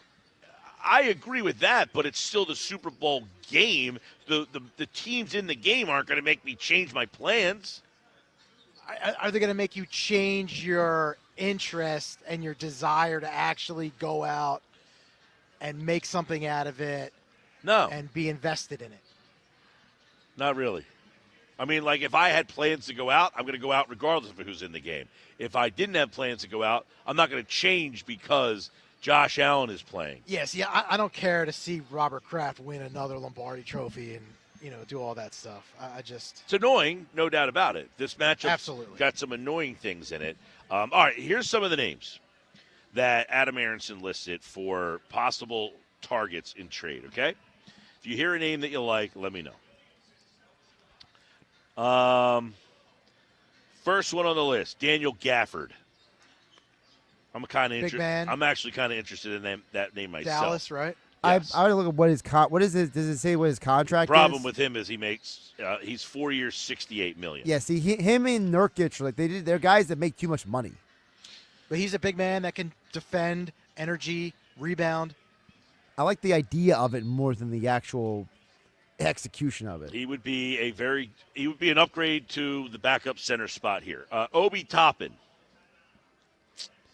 Marginally interested. He's a good outside shooter, right? He can hit the outside. He's a shooter. good 27 years perimeter old. guy. He's very athletic. It's something Yeah. that the Sixers kind of They could use another lack one a of those little bit. guys. It's not a bad name. Herb Jones, we've heard his name a lot. He's I mean, Pelicans, He right? got signed to a huge deal. 5 years, $96 million. He's overpaid. I can't see that happening. Bobby Portis. Now, yes, this is an yes, interesting yes. 3 years, $45 million, though. I know the money's a little but he feels like a guy that'd be a perfect fit for this team. Yeah, he's a good fit. The trade that we talked about with Michael Kasky-Blomain the other day was Oubre and Drummond for Portis. Now, you talked about this the other day before the Paul George news. Yes. Oubre's kind of not expendable at this point, right? That changes the dynamic with the Paul George thing if you give away Oubre. Now, do you trust Barlow enough that he can handle the Paul George minutes, and then you would have Bobby Portis, who's a shooter. Can we convert Barlow first? I mean, the guy's still on a two-way they'll deal. get that whole thing I know that, but, I mean, it's becoming like the Nick Castellanos stuff. Just get it done. Well, they're stretching it out for as long as they can to save some money here. That's true. Yeah. Benedict Mathurin. No. He's Not on a really. one-year deal. Yeah. The thing with him is that, like, what would his role be here? They have enough guards that I wouldn't think that they kind of need him, so I would agree that he doesn't do much. Najee Marshall, Jalen Smith. Now, Jalen Smith is a guy that would be intriguing. Big guy, can shoot the three. I think that's the consensus of what they're missing. Big guy that can still help you out down low, but that can also shoot the three. He's a guy that could back up and B, get some rebounds, play some backup five, and be a stretch four. So he would be somewhat interesting. George Niang. The problem with Niang for me. George Niang could come the problem back. with Niang for me is he plays no defense and he's not a rebounder. He's just essentially a stretch. Yeah, this team needs rebounding desperately. Yeah, Trey Jones. Not Mike Jones. No, let's see. I'm trying to see some names that kind of stand out. Deron Sharp is a name that Adam brought up. 2 years, $12.5 million. He would be a legit backup center for Joel Embiid. That would be interesting. Don't hate that name. Zaire Williams, another Brooklyn guy, another backup center. Sadiq Bey, we saw him play on Saturday night. Good game against Philly. And, he's a local guy. People love that. But he shows he can score. He's kind of a wing player. Oddly enough, he lists Haywood Highsmith, who was here he played for the Bluecoats for a couple of years. Let's see. Dalton Knecht, which is interesting because Dalton Knecht was the pick. He was on the board when the Sixers picked. Correct. And they took Jared McCain instead. Which is funny. Our buddy Rank thought that the Sixers missed out on Knecht. And Steph Curry. Yeah, and now he stinks. And he's been on trade market for a couple of years since he's gotten in the league. Well, it's only his second year. Yeah. He's got one of those contracts, too, that's like it kind of fits with a lot of these trade assets. Wasn't he traded last year, but then they had to, rescind it or something? Yes. I think it was supposed to be to Charlotte. Let me double-check that. I thought it was the Charlotte deal I got next.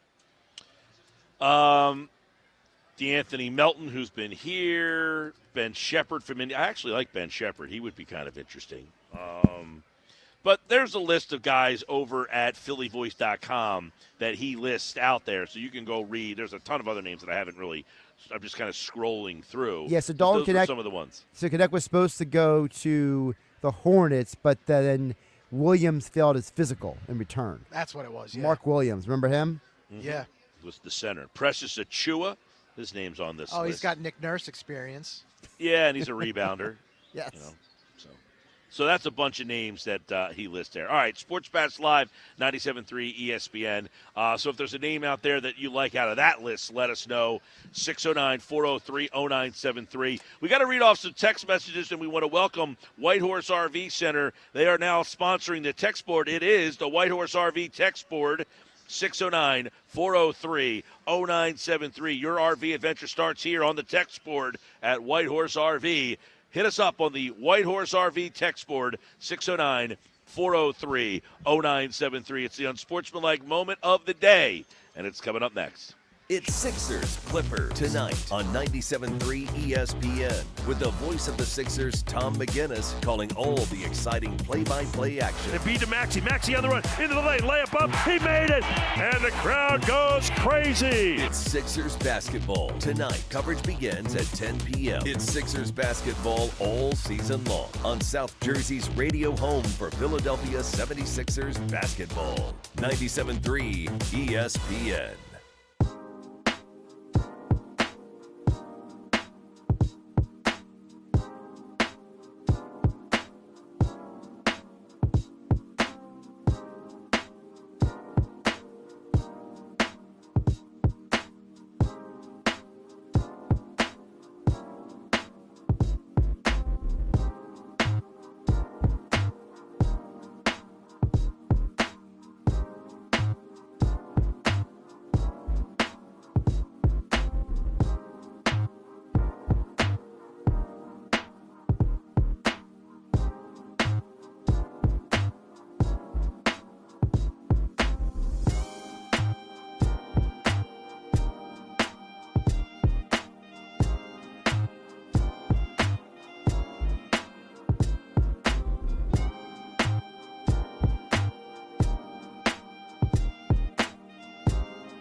The team that has to make a move by Thursday, obviously, the Milwaukee Bucks. But don't trade Giannis. Get everybody else out of there. Take advantage of the fact that you have Miles Turner that teams would want, and he plays well actually with Giannis. And actually get as much off the books, get as many potential young. Ever convince Giannis to stay, it could be because, hey, look what we have the opportunity to put next to you by Thursday. I would try to subtract, and I would not subtract Giannis. I would not trade Giannis by Thursday if I'm them. You still have a shot here. He has not technically asked out. Evan Cohen on Unsportsmanlike. It's our Unsportsmanlike moment of the day. He's saying keep Giannis, trade everybody else. Man, that's a hot take. I'm burning up after that one. That's a hot one. We just talked about Bobby Portis. He's got a 3-year deal. Mm-hmm. Can you just start getting rid of all those bad contracts, Miles Turner, Bobby Portis, and do it that way? Would that make Giannis healthy? Look, Giannis is hurt. We don't even know how much longer he's going to be out or when he could come back. Maybe he just says, all right, guys, break it down. Get rid of some of these guys and build it back up for when I'm healthy. Is that the way to go? Surround them with Tyrone Hill, George Lynch, Eric Snow, and Tom McCulloch. Wouldn't be a bad way to go, although he doesn't shoot the ball all that well, Giannis. Is anybody, we were talking about this with McGarry. That's the one question I've had is, could an Embiid-Giannis combination work? Like, could they coexist in the paint? Yeah, I think that would be remain to be seen, right? We saw it with Al Horford, right? That didn't work out so well. Yeah. Is it maybe something where do you play Giannis as the point forward and Maxey play as the 2-guard off of him? You could probably do it at spurts. I wouldn't recommend doing that at all times, though. The problem with Giannis is he's not a great shooter. And it kind of takes away the Embiid-Maxey two-man. I'll tell you what, Embiid and Jared McCain seem like they have a little thing going right now. Yeah. They've had a little bit of good synergy happening. And, we say that Embiid can really play with anyone, right?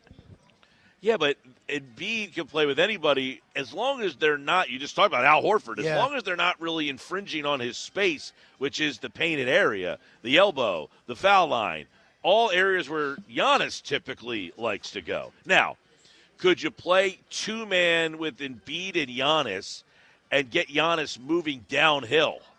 Obviously the two-man works with Maxey is because Maxey can pull up and get open looks. Giannis isn't going to get – if he gets open looks, he's not a great shooter. But could you utilize him much like the other night, the game winner, where they had Maxey just coming downhill – and Embiid throws him that pass at the elbow, and Maxey's just full head of steam towards the basket. He gets the layup, and he gets fouled against Sacramento. Could that be a situation? You can't do that all night long, though, with Giannis. No, but at least we know when the Bucks won their championship, what was their model, right? They had a big man who could shoot from the outside. They had a point guard who could shoot from the outside and drive to the basket in Holiday. And they had another spot-up shooter in Middleton. Who's that other guy? Could Edgecombe be the Middleton? Maybe, but I don't think Embiid is the Lopez because Lopez, all he did was basically stand out on the perimeter. Right. Where Embiid, he's going to be in that elbow painted area a lot more. I don't know. I'll ask ChatGPT and see what they think. Why don't you ask ChatGPT? I'll ask Gemini. We'll word it the same and see what the answers are. In all seriousness, Embiid has been unguardable, right? He's just been automatic from the 15-foot line. He just doesn't miss that shot. He's getting to the line. He's been unguardable. I'm just so pleased and proud that Embiid. He has won you back over. He's back, man. I'm just so happy. He has won you back over. We should all just rejoice and just be happy that this guy's dropping 30, 40 points a game. Well, the guy we thought he was going to retire, a couple months ago. I said, listen, can't you just say, listen, I thought this guy was done, and I have to say, I am pleasantly surprised by the fact that he appears that he actually has some good basketball still left in him. That would be a nice way to go about it. Yeah. Instead, people dig their heels in and they want to say, I was right about this guy. He stinks. So they moved the goalpost to say, well, he's not the same defensive player. Wait until he the Philly scored season 40 starts points up. and grabbed 11 rebounds the other night. And people are complaining about this guy. Get ready for the biggest week in radio. The Sports Bash is live on Radio Row at Super Bowl 60 in San Francisco. All the big name guests, all the big game coverage on 97.3 ESPN. Brought to you by Ernest & Son Meat Market for your big game delivery or pickup. Order early and call now. 609-266-1588. And Key Acura. If your car has been taking a beating this winter, then maybe it's time for a new one. And if you are thinking about getting a new one, then go see my friend Rocco over at Key Acura of Atlantic City. Key Acura, Tilton Road, Egg Harbor Township. Online at keyacuraofAtlanticCity.com. It's the Sports Bash with Mike Gill, live from Radio Row at Super Bowl 60 in San Francisco. Listen to Super Bowl 60 exclusively on 97.3 ESPN.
Home of the Sports Bash with Mike Gill, 97.3 ESPN, WENJ, WENJ HD, Millville, Atlantic City.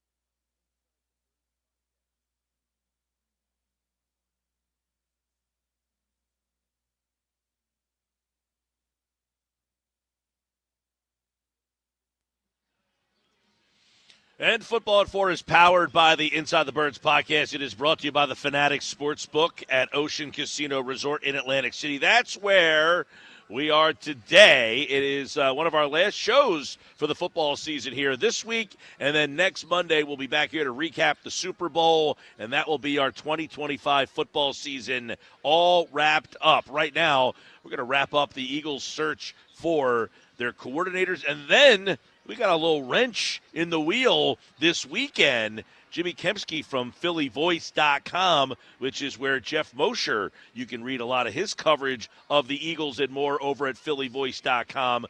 We got a little nugget this weekend from Jimmy Kempski saying that Vic Fangio thinking about retiring and that the Eagles reached out to some old buddies, John Gannon, Moshe, and Jim Schwartz, in the possibility that Fangio called it a career. Where do we think Fangio stands as this 2026 offseason is about to kick off?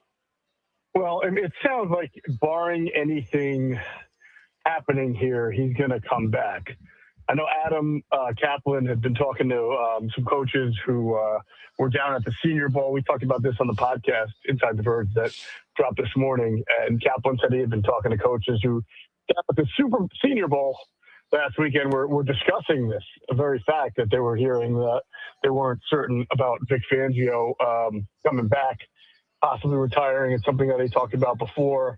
But as of now, and you know, the thing with Jimmy's story that's really interesting is that nobody from the team, no sources from the team would confirm that he's definitely back. So it's hard to just 100% slam dunk say that Fangio is going to be back, but it certainly feels like he is going to be, but probably just for one more year.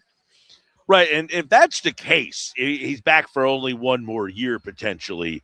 The Eagles have to really kind of look at that and almost, you think that there's a guy in waiting here, or do they have to start actually looking outside the organization?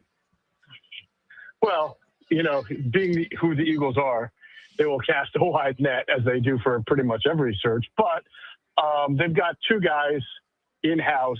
One of them is Clint Hurt, the defensive line coach who's been a play calling defensive coordinator before with the Seattle Seahawks. The other is Joe Casper, who has not called plays, but he is sort of Vic's right-hand man, hand-picked successor. Perhaps he just became the defensive backs coach with Christian Parker going to the Cowboys.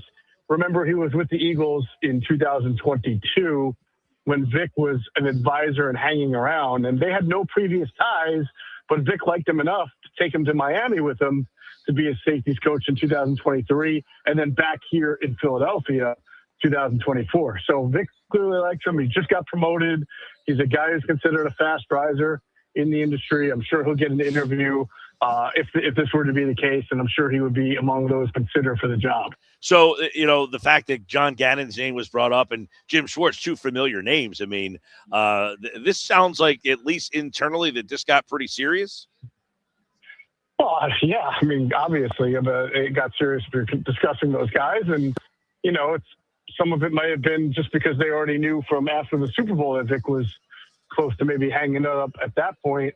The Schwartz discussion, I don't want to say that illustrates a rash panic move, but that would have been, and that would be really difficult given that the team under Vic Fangio is, and for a while, even before Vic, has been transitioning to a 3-4 base defense, and Schwartz runs the 4-3.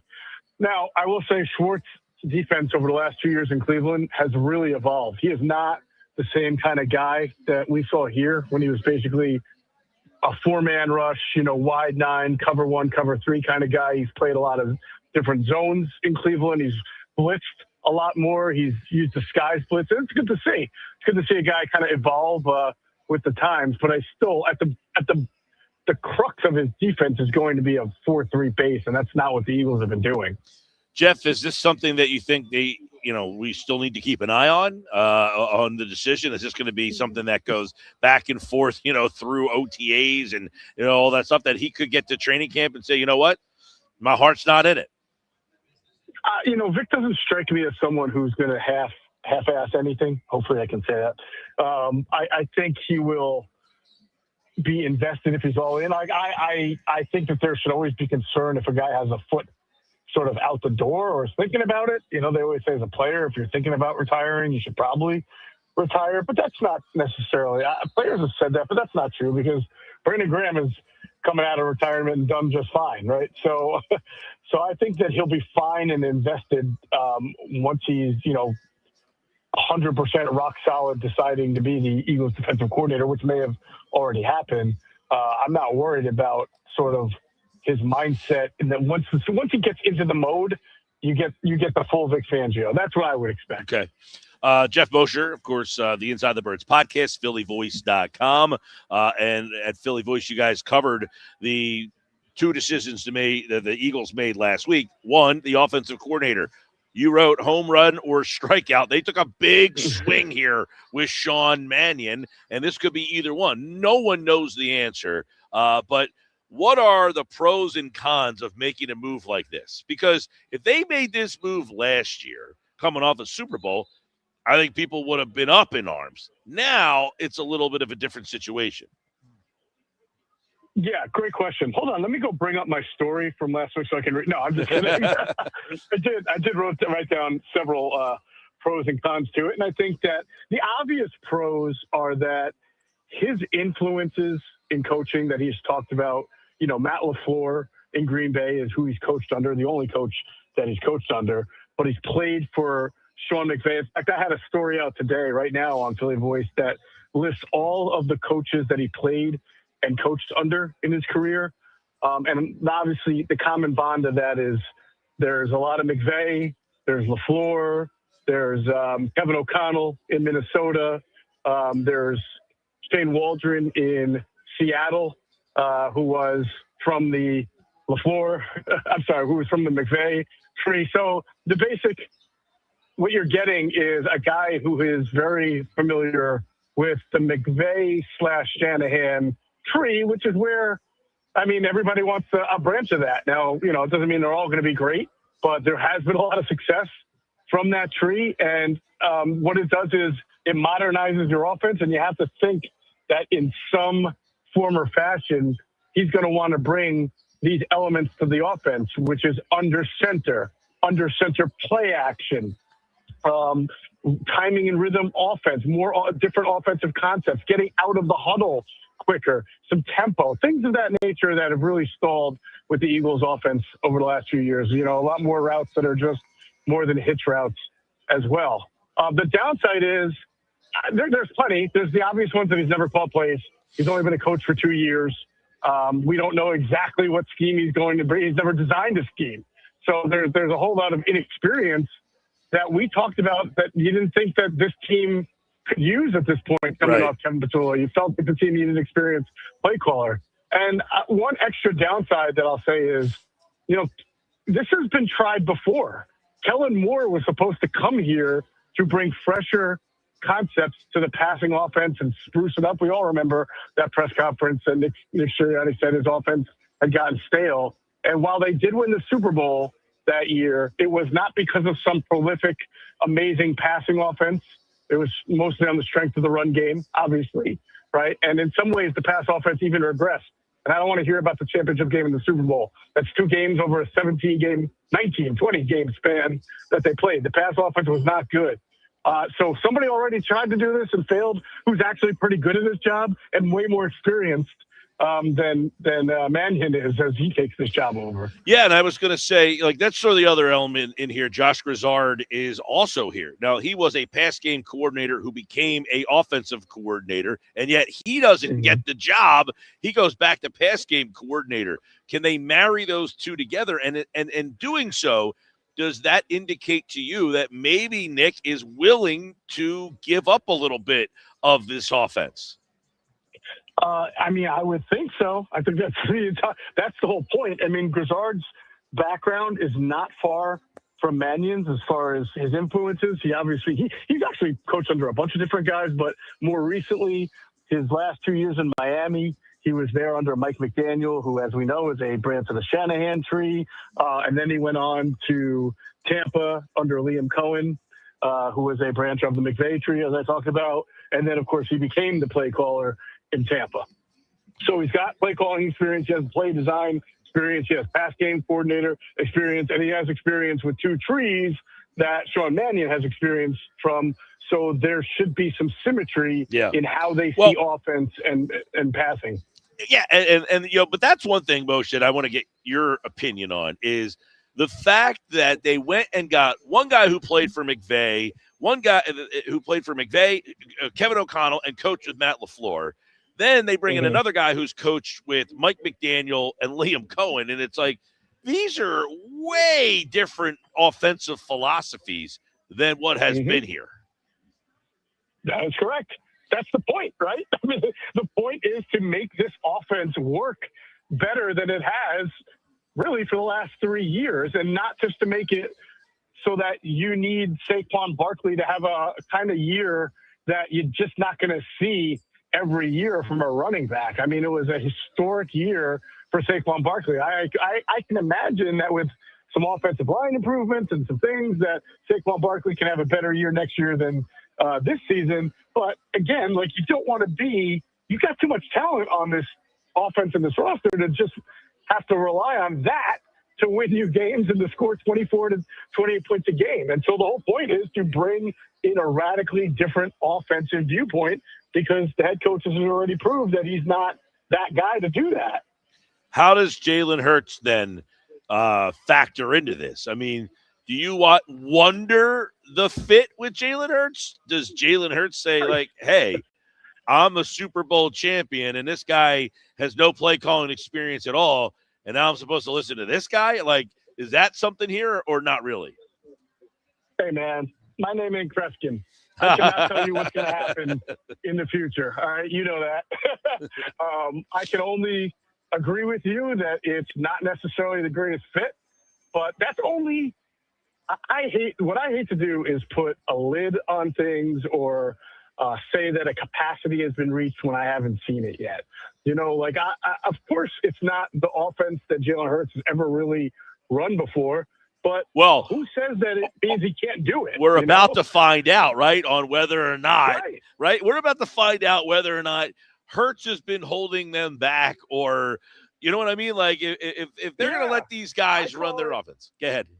I call it a potential downside that could be an upside. And that's really from looking at it from an objective journalist. I mean, nobody wants to see the Eagles crash and burn who's a fan of the team. But if you find out in 2026 that Jalen Hurts really struggles from week 1 to week 17 with this offense, and the offense is not good, then that's going to force a lot of reckoning for the franchise, and then maybe they have to look into a different quarterback, right? If they feel like they like the offensive concepts but don't like the way the quarterback adjusted to it, and then you reach kind of a new era, I guess, of Eagles football. I don't think anybody wants that. I think they just want this to work, Mannion to look good, Hurts to look good, the offense to look good, and you're fine going forward. But the potential upside to a downside could be starting over and getting personnel that fits. It's almost like the Eagles have said, look, we have gotten by for so long doing the minimum. We need to find out what we have here to see if we want to keep going down this path. Yeah, I mean, they've underperformed. It's the most expensive offense in the NFL for the last 3 years, right? And they have underperformed. I know they won a Super Bowl. Everybody can say that until they're blue in the face, but they've underperformed offensively outside of some really nice spurts. And so I don't think Jeffrey Lurie likes to spend all this money on his offense to see it average 16 to 18 points a game, or to see his passing offense in the bottom third or the bottom 5 overall of the NFL. That's not what it's expected. You need the ROI, and this is one way to figure out if you need to blow it all up or if your personnel can adapt to a different offense. Yeah, and listen, I think The fact that they bring in Josh Grizzard with Mannion, does that, if they just brought Mannion in and we're only talking about him, are you skeptical? Does Grizzard change that for you at all? I hate to be diplomatic about this, but I think you'll understand where I'm coming from. I think there's upside and I think there's downside. I mean, I think there's certainly the upside I mentioned is that you got two guys who come from similar trees, who probably see offense very similarly. The downside, and, we've seen this before recently, is like when you get two guys and the one guy that's in charge has less experience than the other guy, and the other guy would probably love to be a play caller again. And then you get this weird, like, if things aren't great for 6 weeks, do the Eagles do the Cy Matt Patricia thing and say, all right, Sean, you were a little over your head. We're going to give the play calling to Grizzard. I don't want to see nobody wants to see dysfunction. Nobody wants to see any of that level of crap that we saw in 2023 on defensive coaching staff and that we've seen kind of before in the history of this organization when things aren't going well for a stretch. So you hire Sean Mannion, let him do his job. If he sinks, then you can reset it after the year. So I do worry about the dynamic between these two guys who've never worked together. But you know what? Like anytime you put a new coaching staff together, there's probably going to be a little bit of that. It's just that it's so fresh and raw, right, in Eagles to have seen kind of that power struggle from 2 years ago.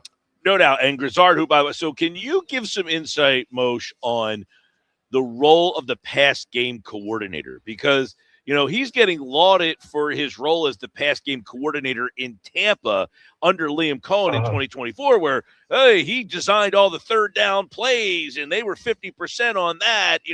How, important and what does the pass game coordinator actually add to the offense? The funny thing is Kevin Petullo was the pass game coordinator for the Eagles, right, in 2024 when they won a Super Bowl. But, now everybody thinks he's the village idiot. So we can all talk about how important or how much influence a pass game coordinator really has. But I think Grizzard will be important and valuable, again, because Mannion has not designed an offense, hasn't called an offense. And, I'd love it to even see the Eagles have a senior kind of offensive assistant, although maybe that's what they consider Sirianni, but I wouldn't be afraid to add another guy. But obviously the pass game coordinator is going to have responsibilities, like you just mentioned, situational football, could be third down, could be red zone. It'll be air and the overall passing game. Like he's not just going to design the pass game because he's the PGC, because obviously Sean Mannion, a guy who's a quarterback by trade, is going to have a lot of those responsibilities, and he's going to want to do a lot of things, and they're going to work on it collaboratively. But I imagine Grizzard will have a really big role in it too. If we were sitting here, Geoff Mosher, Football at 4 right now, and we're talking about Matt Nagy, the safer pick, would you feel that was the better way to go? I think there would have been questions about Matt Nagy as well. Safer, yes. If you think experience alone and play calling alone is the ultimate decider in whether a guy is going to be successful or not, I don't. So, I think you can understand. We've seen guys, play callers, go other places and not really fare well. I just mentioned Shane Waldron. He went to Seattle, and, their offense got progressively worse while he was there, but he's kind of considered a good offensive mind and a branch from that McVay tree. So, I can't sit here and tell you that if Matt Nagy was in charge of the offense, that the Eagles would be this like explosive, prolific attack next year. I can tell you that they'd probably be prepared for every single scenario and every single defense, but I don't know if that means that they execute at a higher level. Were you surprised that Andy Reid, who came out pretty demonstratively saying this guy should be a head coach, and no one's nibbled? No, I'm not surprised. I think people understand. Listen, there's a ton of respect for Andy, but I think people saw it as a soft firing or a change of direction, because Andy kind of came out really aggressively saying, we thought Matt Nagy was getting a job. That's why we went and got Eric Bieniemy back here. But it's the NFL, man. How do you know someone's going to get a job? You don't know someone's going to get a job. And he replaced Nagy before Nagy had an offer, which Nagy wound up not getting. Right. So I think the NFL was smart enough to see that Andy was vouching for his guy publicly, but was looking like he was making. I agree. When Andy did that, though, it almost felt like the Doug Peterson thing, where he came out and endorsed Peterson so strongly that Philadelphia got engaged, and it was only Philadelphia that had any interest in Peterson. Nobody else did, to my, according to my recollection, anyway. You might be. I don't remember him interviewing for any other jobs back in 2016. Yeah, correct. So, 2016. You're right. And the Eagles, this is why some people have decided to just hitch their wagon to Sean Mannion, because the Eagles seemingly have a good track record between, Sirianni and Doug, and of course, Andy Reid, of hitting on a guy and giving a guy a chance who not everybody else saw the same way. Mike, I talked about this on the podcast today with Adam at the end. Look at the 10 hires that the NFL made. You have 10 head coaching openings. It's like a third of the league. And if you go through the list, it is just retreads and quote-unquote hot coordinators, right? The only one that strikes you as somewhat Eagles-like and innovative would maybe be Mike LaFleur going to Cardinals, because he wasn't an offensive play caller. He was an offensive coordinator, but he did not call the plays. Everybody else who got hired was either a retread or a play caller. It's like the league does not learn. The Eagles have all the success. The Ravens had success in hiring John Harbaugh as a special teams coordinator. And then the Steelers hired Tomlin. Tomlin had been a defensive coordinator for 1 year for a 6-10 Minnesota Vikings team that was not very good. And in fact, Adam mentioned this. Mike McCarthy, the year he became Packers coach, the year before, he was offensive coordinator for the Niners, who finished 32nd. Well, dead last in total offense. But they saw something in him, and it turned out to be a great hire for the Packers. They win a Super Bowl with Aaron Rodgers and everything. And look at the 10 hires around the league this year, and I think these teams are idiots. And that's no disrespect to any of the 10 guys hired. I just mean there's nobody willing to take a risk anymore or see the forest through the trees with these coaches. 6 of these 10 guys are going to get fired in 2 or 3 years. Well, and put it this way, when Andy Reid, Andy Reid too, but when Nick Sirianni got hired, I don't know anybody was going to put him on the list of the guy who was going to make it, let alone win a Super Bowl, and here we are. Right. I mean, so you just never know. You go with what you think. And that's why Sean Mannion's here, is because quite frankly, as you said, the Eagles are swinging for the fact that they think they are 5 years ahead of being 5 years ahead. They think they found the next hot guy, and it might mean they got him for 1 year and then he's, out of here, but they rather get him while he gives you the one good year than let him become a head coach and somebody else gets to prosper. Yeah, and it's interesting that they came to that conclusion after they fell behind, really. I mean, their offense has really been behind the curve and stale for 3 years, and that's so un-Eagles-like to say that they were behind the curve, Well, they're behind the curve, but in the end, they interviewed 2 guys twice for the same job and ended up getting them both. Yeah, no, I meant that being behind the curve led to those 2 hires, yeah. Well, and by the way, that's worked out for them in the past because, as John McMullen, I'll give him the credit for this, brought up. We keep lauding the Eagles like, oh, they found Nick Sirianni. They found Doug Peterson. Those guys weren't their first choices. The Eagles wanted to hire McAdoo and Adam Gase, and they basically went other places, and then the Eagles had to refocus. But Peterson and Sirianni were not their first options. I can't remember at this time who their first option was when they hired Sirianni. You'd have to remind me because I'm drawing a blank right now, but I don't recall a strong front runner for. I know they really liked Arthur Smith, and he took that job with the Falcons. But I don't remember sort of them getting left at the altar by anybody. I know it was down to him and McDaniels, and they chose Sirianni over McDaniels, as I understood it. Well, you had you had Gus Bradley in 2016. They ended up with Doug Peterson. Gus Bradley was, get on the Gus bus. Everybody was going down that direction. He ended up going to Jacksonville. You had McAdoo, who ended up driving down the turnpike and went to the Giants. You lucked out there.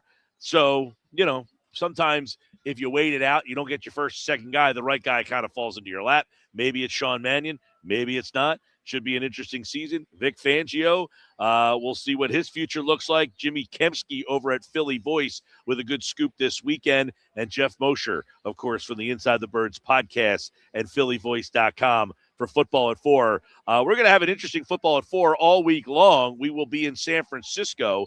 Adam Kaplan will be live in Santa Clara, San Francisco with us in the 4 o'clock hours. And we'll try to pop Jeff on here and there throughout. And we are hoping to be able to bring some very interesting Eagles content and interviews during those Football at 4 segments. So you guys are going to want to be listening for Football at 4 all week long from San Francisco. So Moshe, we'll try to catch up with you while we're out there. You know it's hectic, man.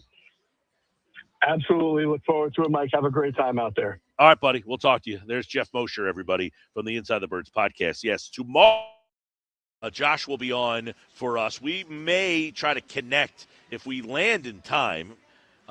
We should be able to connect here and there, and if we are able to, we will try to bring some guests and stuff into the mix tomorrow. Wednesday, we will be live, and our guest list is filling up on Wednesday. Kevin Nagandi will join us at 11:45 on Wednesday. Donovan McNabb at noon. Also going to be talking to I'm looking forward to this. There was a lot of players from the current Rams team that were available for interviews. So we're going to be talking to Byron Young and Turner.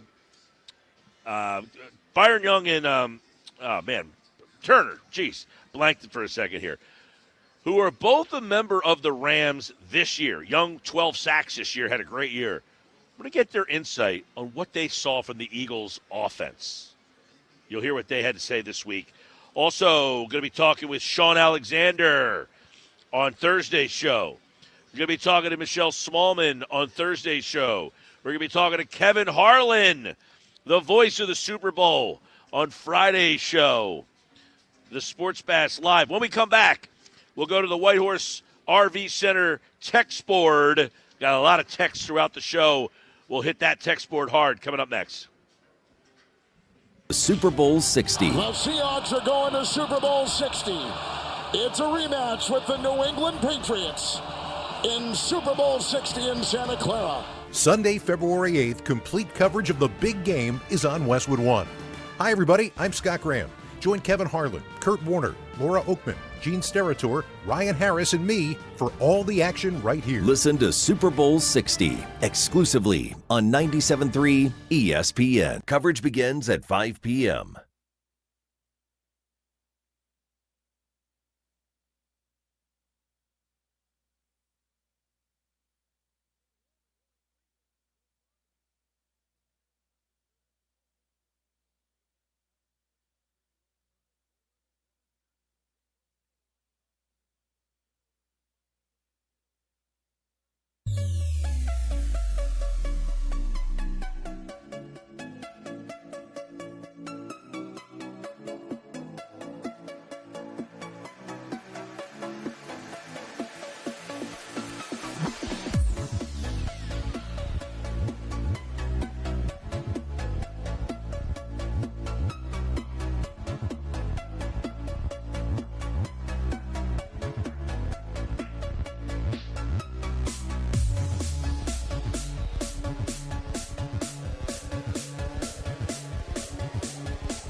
You're listening to the Sports Bash with Mike Gill. Never thought this radio stunt would catch on so big. On 97.3 ESPN.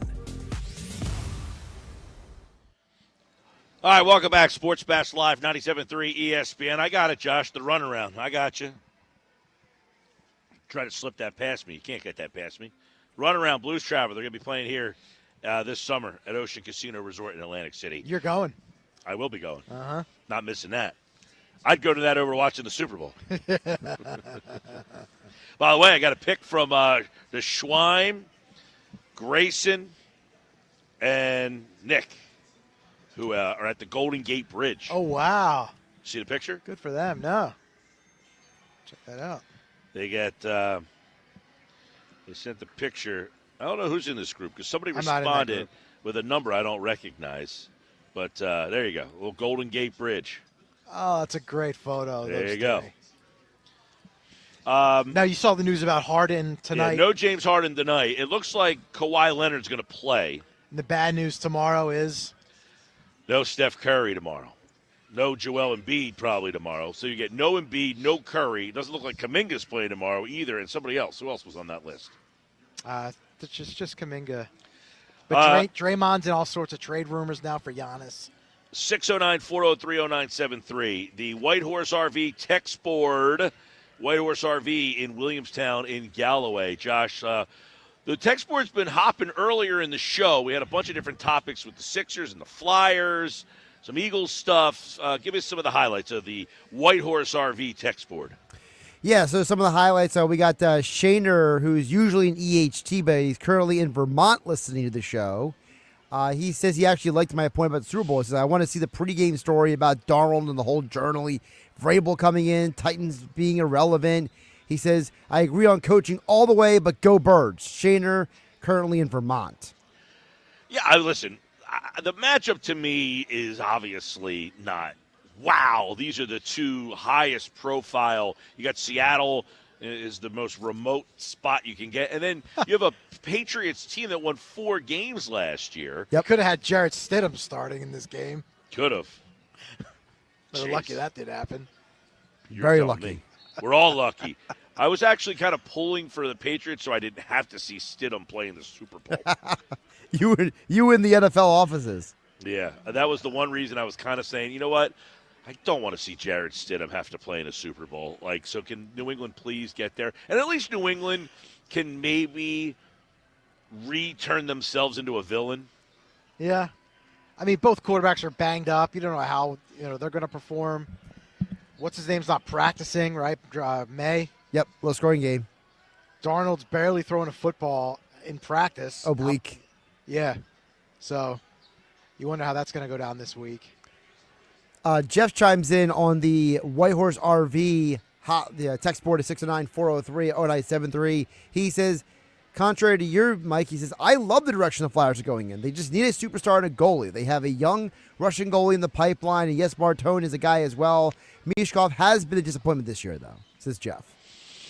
He said he loves the direction? That's the word. I love the direction they are going in. I can't get on board with that, Jeff. And listen, there's a couple of reasons why. You're right. They need a goaltender. They don't have enough depth scoring. They don't have that guy that can put the puck in the back of the net. And they haven't had that guy in our lifetime. I mean, really, when's the last guy we could do that? Bobby Hextall. Clark? Oh, you mean put a ball puck at the goal. I thought you meant a goaltender. No, is it the last time this team had a guy who could put the puck in the back of the net with Lindros. consistency? Even Lindros, though, was not like an elite goal scorer. Yeah, I mean, like Jeff Carter, he was a good goal scorer. Not an elite goal Not scorer. an elite. LeClaire, you're talking like LeClaire has some McDavid. big years. Are you talking like McDavid? Yeah, I'm talking about a Bedard, sniper. They haven't had a those type sniper guys? ever. Like, and they don't have one that's like, they don't have a 40-50 goal score anywhere coming up. I don't know. Maybe Jeff, I'm not going to sit here and debate that maybe Jeff watches a lot more than I do and has a little more understanding of what they have coming up and don't.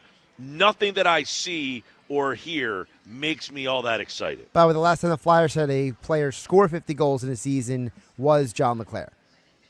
You're going back to the Legion of 90s? Doom. 97-98. There you go. The Michkov stuff is interesting, though. I mean, that hasn't gone away. It started in training camp, and it's still happening Lingering. in February.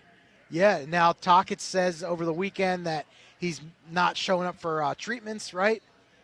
Yep. So that's another. Tocchet also said the guys are a little nervous right now. So it's he's throwing his players under the bus here in February. So we got more Flyers text that came in earlier, Mike. Ryan in EHC says Danny Briere operates under complete silence. I don't believe what he says in a good way. I would say this. I like Briere, the player. I like Briere, the person. He's a great dude. I've had him on the air in many capacities. I had him on as a player. I had him on as a GM. I like Danny Briere. I think the problem sometimes happens where you hire the popular guy. Jonesy's popular. Tocchet's popular. Briere's popular. So we fall into this trap that because we like them and they're popular, we have a hard time saying they're not doing what I anticipate. Right. Briere does a good job of making you feel like he's got it all figured out and we got this plan and we're not going to break off of it. And at what point is it just enough? Yeah, you're getting by because you're a nice guy and we like you. It's a fair point. By the way, are we falling into that category? I think some people do because, like you said, it's former Flyer guy. They love the guy. Maybe for some people, I can't speak for everyone, but I think that there are some people who are getting frustrated. If you see online, especially on Tocchet. I've been seeing it, and coach. listen, I've been seeing people starting to get frustrated, and I said I've been frustrated 4 years ago. But I mean, people. Yeah, but 4 years ago, now. that's when they fired Chuck Fletcher. So it's like, are you going to hold what happened before Briere and Jones against them? Not necessarily, but the new regime came in and hasn't done anything really to make me change my opinion. And Briere, Tocchet's his guy, right? So he can't fire Tocchet too soon, otherwise. What is something that Briere and Jonesy, and when did they get hired? I'll get the exact for you. I'm like, did they hire Tortorella? Yes. So you're going on about Second 4 head years coach. ago. 2023, May. Okay, so you're going on fourth season here. 23, 24, 25, 26. 3 seasons. Right. I would have been I was in the camp that the Tortorella hire was a bad hire. It's the wrong guy for the wrong team.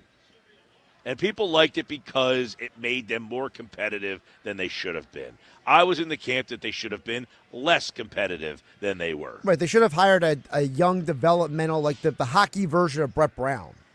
Yeah, somebody that was more for development than trying to win. Tortorella wanted to win, and therefore, because he wanted to win, he's disciplining guys, which, listen, you have to do, but he's more interested in that angle of coaching than what this team really should have been interested in. So I think they hired the wrong coach at that time, and I was very vocal about that. You don't hire John Tortorella for a team that should suck. You want the team to suck, and I know people don't have that mentality, but you wanted the team to suck, and they didn't.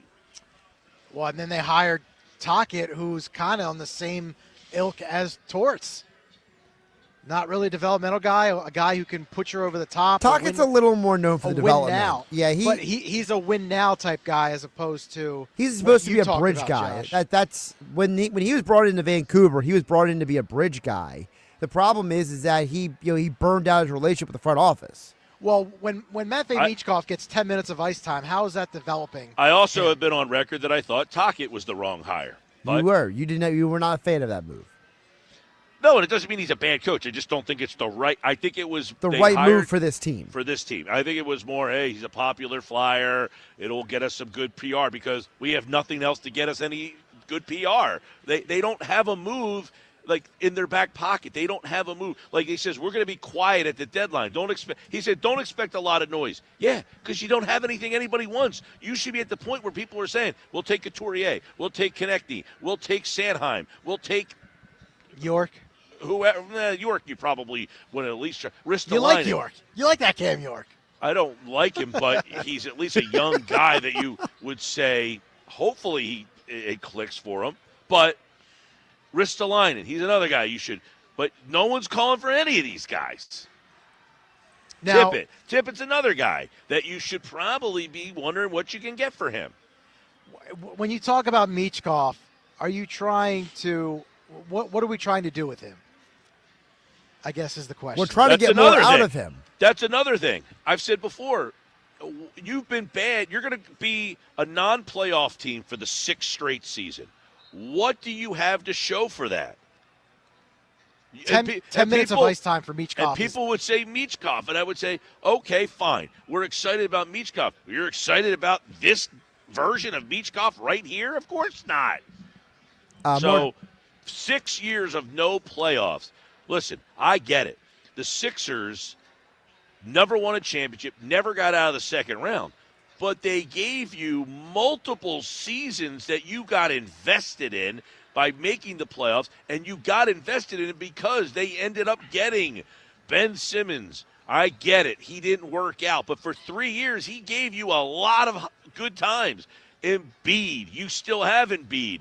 They at least ended up with something because of their failures. The Flyers haven't even given you that. I mean, Embiid was the MVP of the league. I mean, You when was got the an last time the MVP Flyers had the whatever trophy they hand out for the most valuable player? Just Selke or Hart Trophy. The Hart Selke Trophy, would be the two-way player. There you go. There you Selke, go. Hart Trophy. More that was text. Couturier. Didn't Couturier win a Selke? He did years ago. Yep. Years ago.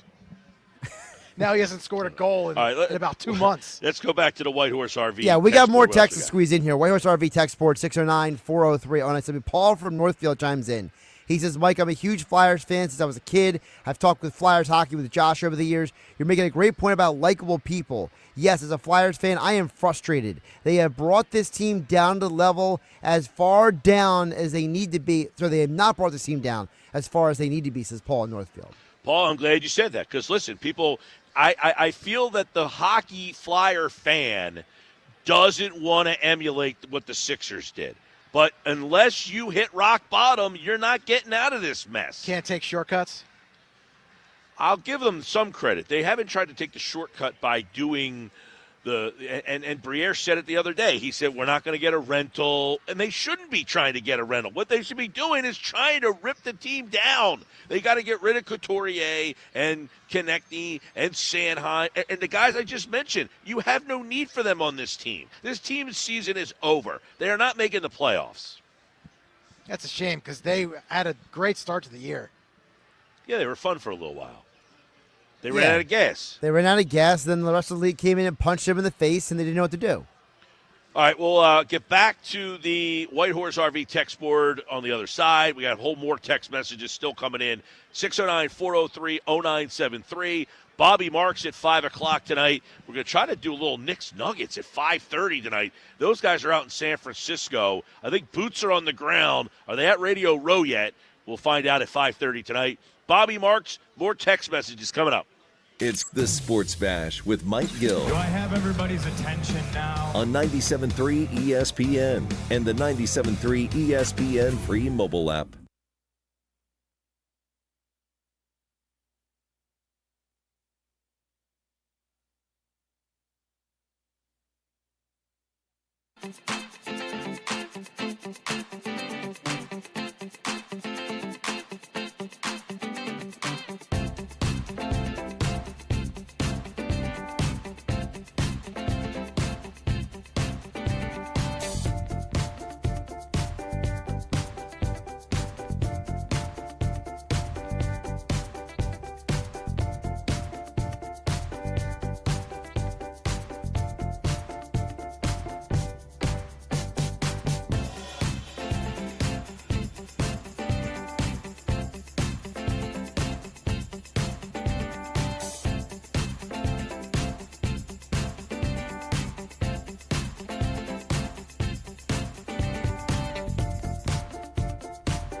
You're listening to the Sports Bash with Mike Gill. And it just keeps getting better. On 97.3 ESPN and the 97.3 ESPN free mobile app. Welcome back. We're live at the Fanatics Sportsbook at Ocean Casino Resort in Atlantic City. Mike Gill on the Sports Bash. We got Sixers and Clippers tonight. Going back to the White Horse RV text board. I know we got a lot of text messages. Try to do some rapid fire here. 609-403-0973. A couple of texts we want to get to here. First, I want to start with during your Football at 4 segment, Jeff in Port Norris chimes in, hey, Mike, I really like the Eagles' new hires for the OC and the pass game coordinator. I think it's a good dynamic duo. I like them, too. I mean, I think Mannion is no experience makes you a little leery at first, but I think bringing Grizzard in here gives me a lot better feel about having both those guys in here, that we're about to see a little bit of a different shift in philosophy schematically. So I would say I'll be on record as saying I think this will be a good thing. Jim from Williamstown chimed in earlier when you gave out your trade proposal about the Sixers with Paul George and Giannis. Jim from Williamstown says, Mike, you're crazy, but I love your trade idea. I disagree with McGarry. I'd rather have an iffy Giannis than a healthy Paul George. Yeah, I mean, do I think my trade idea would work? Probably not. In fact, Bobby Marks is going to join us at 5 o'clock. He has a trade proposal over at ESPN.com that I think I'd probably say no to. That includes VJ Edgecombe. But if the trade that I put out there, I'd be willing to do that without hesitation. We got another text that came in here from Mike in EHC. He says, what's crazy is the Flyers, 5 games over 500, Sixers, 6 games over 500, and they look completely different. They're essentially completely different teams. I think they're still both absolute trash, though. This is Mike in EHC. A little bit of difference here. The Sixers, their up and down is a little bit more because of the situation with Embiid. He wasn't healthy to start the season. Then he's been in and out. He was on a minute restriction. Since Embiid's been back, I think they're 10-3 when the group of them play together. Yeah. Yeah. So when Embiid and George and Maxey and Edgecombe and you have a full team, you see that they're a lot better. They're a hard team to evaluate because they're not the same. The Flyers, listen, Flyers had the injury to Forrester, and then things, kind of. But ultimately, the Sixers' reason for their record being what it is has more to do with the lack of consistency in their lineup from night to night. The Flyers just aren't good enough. And that's the latest text from the White Horse RV text board. Yeah, I mean, listen, if Embiid is playing every single night and Paul George is playing, now you're not going to get George for the next 25 games. And that's part of their problem. When they're all healthy and playing, Joel Embiid has exceeded everyone's expectations. All right, you can say, listen, I was wrong about Joel Embiid. It's okay to say, okay, I didn't think he'd be as good as he's been this year. He's been way above everybody's expectations, except for mine. Always except for yours. Well, I said I thought he was going to have a good year this year. I wasn't all that worried about him. Yeah. We'll see what Bobby Marks thinks coming up next. Stick around. It's Sixers Clippers tonight on 97.3 ESPN with the voice of the Sixers, Tom McGinnis, calling all the exciting play-by-play action. Embiid to Maxey. Maxey on the run. Into the lane. Layup up. He made it. And the crowd goes crazy. It's Sixers basketball tonight. Coverage begins at 10 p.m. It's Sixers basketball all season long on South Jersey's radio home for Philadelphia 76ers basketball. 97.3 ESPN.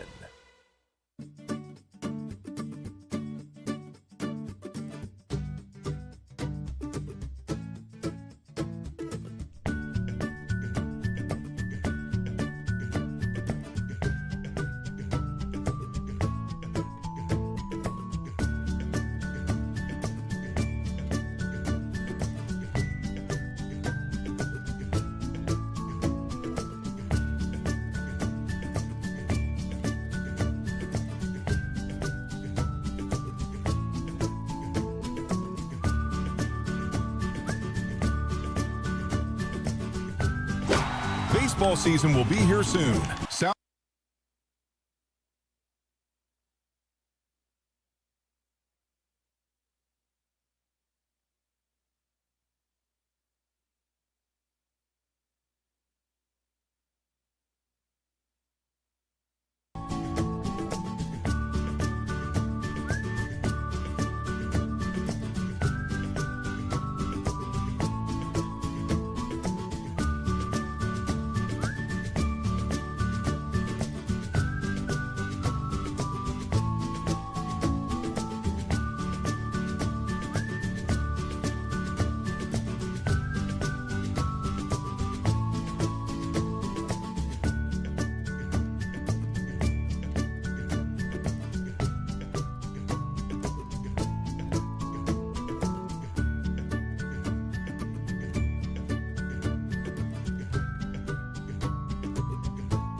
Sixers. Bang! It's good. Ball game. And Flyers. Tipped in front of the net. 97.3 ESPN. WENJ. WENJ HD. Millville, Atlantic City. A Town Square media station serving all of South Jersey.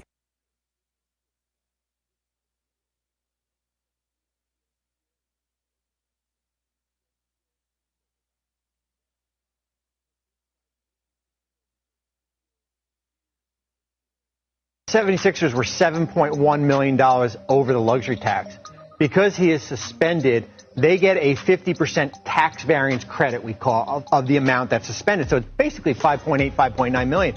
So now instead of 7.1, all of a sudden you're $1.3 million above. You could go a lot of different options with that, Brian. You could try to go cost cutting and maybe get that tax distribution, $14 million, or So the other day, Joel Embiid, after his 36-point game was like, well, the last couple years I was hurt and we ducked the tax. We made moves at the deadline to get under the tax. And they certainly could do that, Bobby. But I think Embiid brought that up, not even knowing that Paul was going to get suspended. That was Bobby Marks and Brian Windhorst today discussing this Paul George situation. Now, we're going to go a little deeper. We happen to have Bobby Marks with us right now, ESPN's front office insider, joins us right now on the Sports Bash Live on 97.3 ESPN, trying to make some sense of what the Sixers can now do because of this. Bobby, welcome back to the show, man. How you been? I'm good. How are you doing? We're doing all right. So at noon on Saturday, this team looked like, hey, you got Paul George, you got Embiid. They're starting to play well together. They're starting to mesh. This looks like a different team. And then around 1 o'clock, Paul George gets hit with this 25-game suspension. How has this kind of changed Daryl Morey's thinking, do you think, leading into Thursday? Yeah, I mean, and I heard Joel when he said that last week and everything like that. I think there's a couple ways to do it. I think with the savings, and now it only applies towards the luxury tax, so you're still right at that first apron. You're not in a position to take back more salary, so basically you're going to have to trade out the same amount here. I think there's two ways. I think you can try to make a minor move to get under the luxury tax, and why is that important? Well, your owner would get a $14 million check at the end of the season here.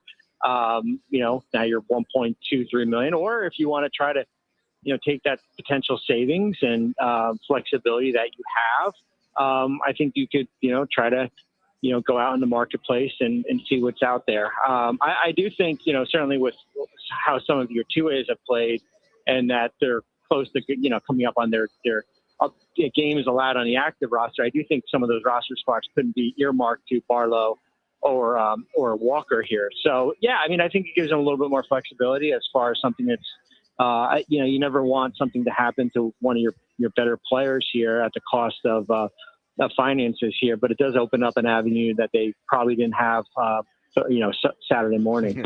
So, Bobby, if you're sitting in there with Daryl Morey and you guys are having a conversation, do you look at this team this similar without Paul George? Like, can they stay afloat? I mean, they're a game and a half out of the play-in. They're only a game and a half out of the 4 seed. Yeah. How do you guys, if you're having this conversation thinking about the trade line, do you think you can maintain your positioning or even move up over these 25 games without him? I think they can stay afloat here. I think, certainly how the roster is right now with where Tyrese is and Joel playing at a high level and, with VJ, of course, and then some of your complementary players. I think it would have been harder if Kelly wasn't back. And you have Quentin also. I know he's been dealing with an ankle injury, and we'll see with McCain also, the slack picking up. I do think it's sustainable here. I would say if Paul George was your best player on your roster, and I know there's a lot of what he does defensively, I think it would be a lot more challenging. But I do think the roster, I think it is sustainable here to stay in the top 6 here, based on, because there have been games where they've won without him, including the one they just won on Saturday against New Orleans. So when you look at the Sixers as an overall, they're kind of sitting in the middle. They're about 500. But with Joel and Paul starting to come around from those early knee injuries, and then the evolution here of this backcourt of Maxey and Edgecombe, plus their complementary pieces, do we view the Sixers closer to the top half of the Eastern Conference or more at the bottom half of the Eastern Conference? Not in the bottom, I mean a bottom level playoff team. I would put them closer to Detroit and New York and Boston and Toronto compared to Atlanta and Orlando and teams kind of towards the bottom of the play-in there. I would, I said this a couple weeks ago on TV, and I've continued to say it. I think if they can get to mid-April in one piece, I think they're a dangerous team in the playoffs here because they have two guys that can take over games with Maxey and Embiid here. So I do think, things got to kind of break their way and everything like that. But I do think I would, based on talent level and how they've shown us in certain games and throughout the season here, I do think they can compete for, I'm not going to say they're going to get to Detroit or even where New York or Boston, but I think they would be an extremely hard out when we get to the playoffs.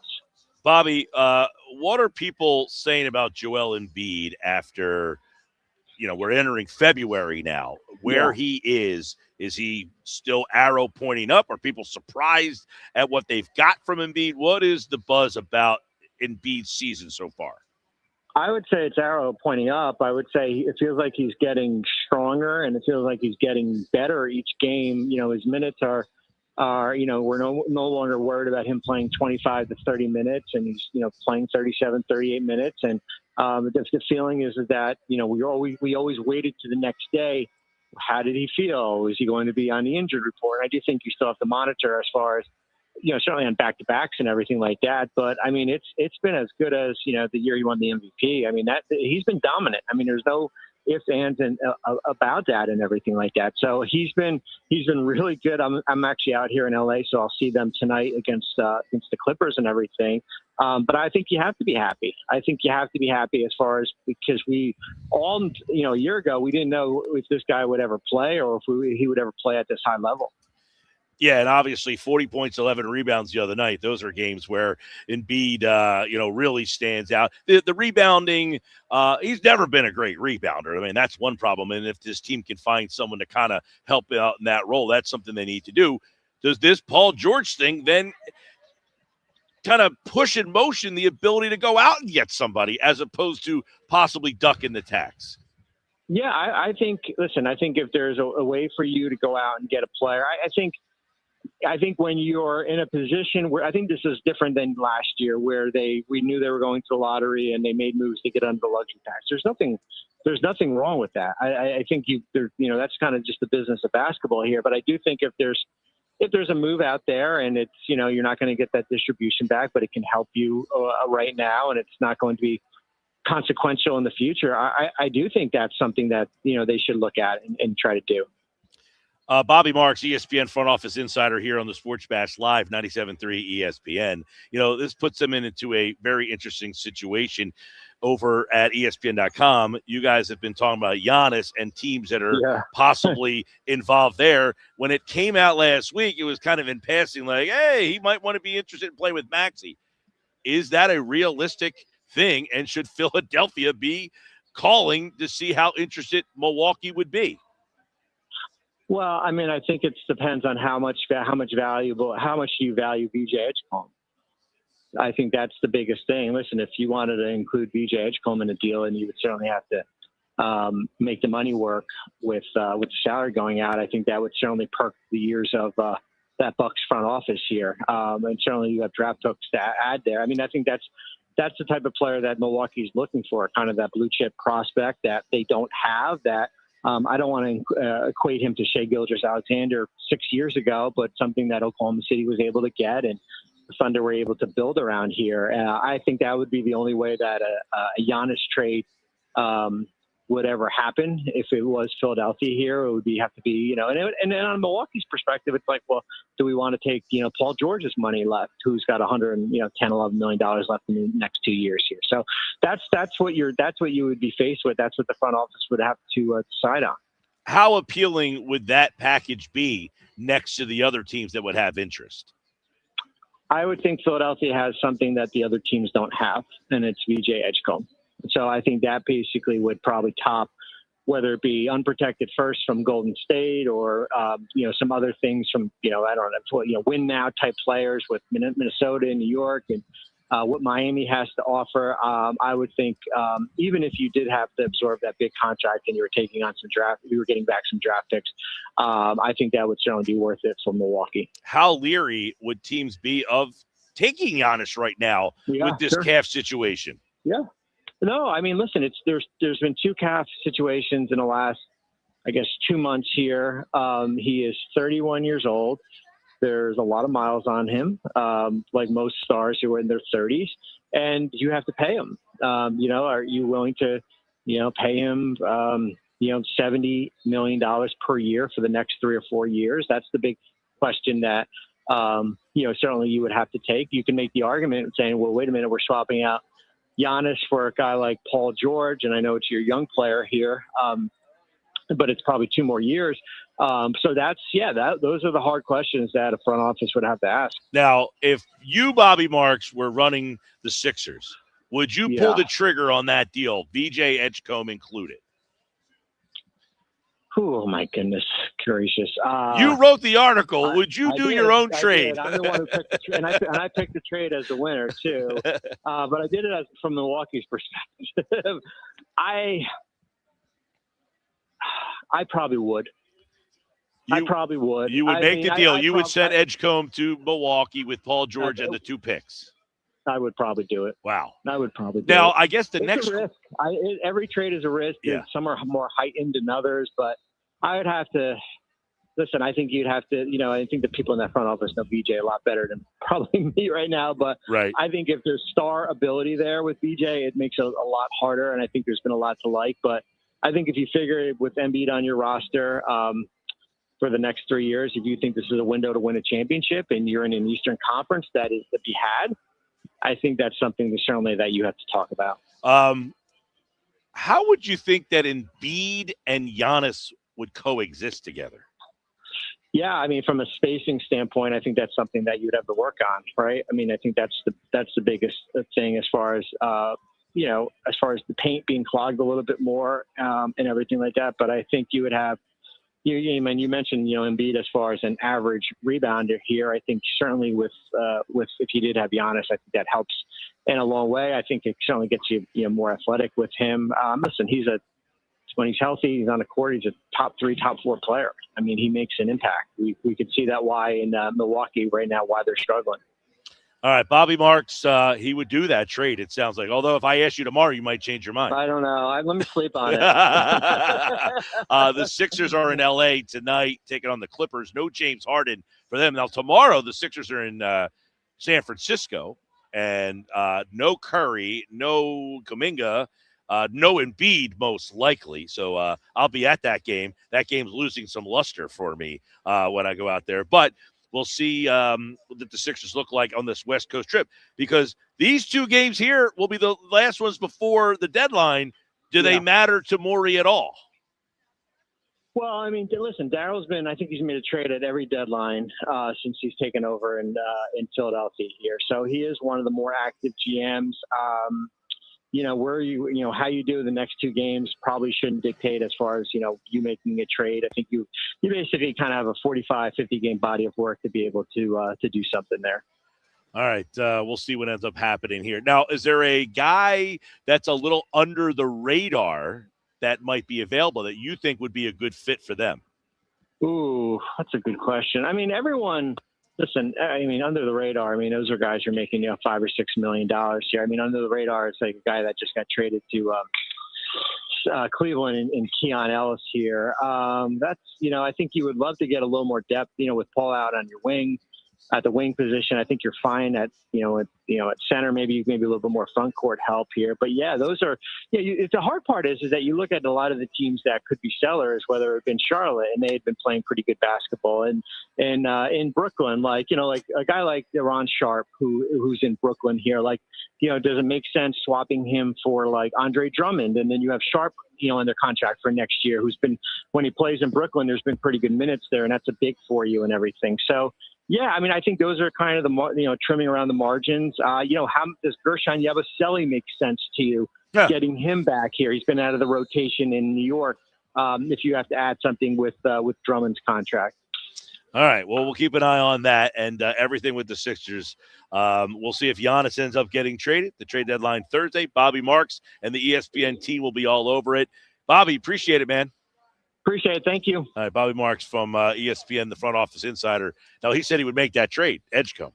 He also said that the Sixers have one guy that none of these other teams have. Right, his quote, Philly has something the other teams don't. Yes. And that's VJ Edgecombe. That is high praise. So he actually, the article over at ESPN.com, he thinks the Sixers have the best package for Giannis because they have something that. So, and he said, listen, Embiid's been, the problem, like Embiid, the Sixers need rebound. Embiid's an average rebounder. He's never been really a great rebounder, even though he'll average 10 rebounds a night by accident. He's not a tough rebounder. Right. He's not going to get the offensive rebounds, maybe. Yeah, he doesn't get the tough rebounds. He gets the rebounds because he's 7 foot tall. And he doesn't get that rebound where he just, ferociously cleans the glass. He's not this, just tenacious rebounder that you would expect from a guy of his size. So they need that guy who will be a tenacious rebounder. They lack, and listen, I don't think anybody would debate that Embiid kind of lacks that toughness, like that ability to get the big rebound to make sure that you're one and done on the other end of the floor. He's never really been that guy, and that's something I'd love to see them try to get here. With Embiid, as long as he give me 30 points a game with what he's doing right now. Well, I will say okay. His offense has been outstanding here. Outstanding. His defense, where in the past where he really helped this team out, which he's not at that level yet, is as a rim protector, where he's blocking shots, altering shots, and all that stuff. That being said, I was blown away when I read this stat the other day. Do you know when Embiid's on the floor, they are the best team in terms of defending the paint in the NBA? No. Wow. Crazy, right? Good. Yeah. So teams are still leery of taking the ball to the basket when Joel Embiid is on the floor. And you have to, because, again, he is 7 foot tall. Well, I think you still say, look, at any point, this guy could alter my shot, block my shot. He could be Joel Embiid. And I think his offensive, what he's doing on offense now, teams are starting to say, look, Joel Embiid looks like he's kind of back. That alley-oop he had the other night, that showed me. Well, that one, and then the alley-oop, and then the one when he came right down, cutting down the lane. Oh, yeah, and he came right down Broadway. Yep. But I'm color me intrigued by Thursday now, where before you were kind of like, what are they going to really do? I think this Paul George thing has added a whole nother layer to things, don't you? It certainly helps Kelly Oubre out. We talked about earlier. That guy has to stay here now. He's going to be your starter until March. He's got to stay on the team. No James Harden tonight for the Clippers. No Steph Curry for the Warriors. So the Sixers have a chance to, maybe sneak the Clippers have been outstanding. I mean, they've won like 18 out of 20 or something. Kawhi Leonard, he's been really good.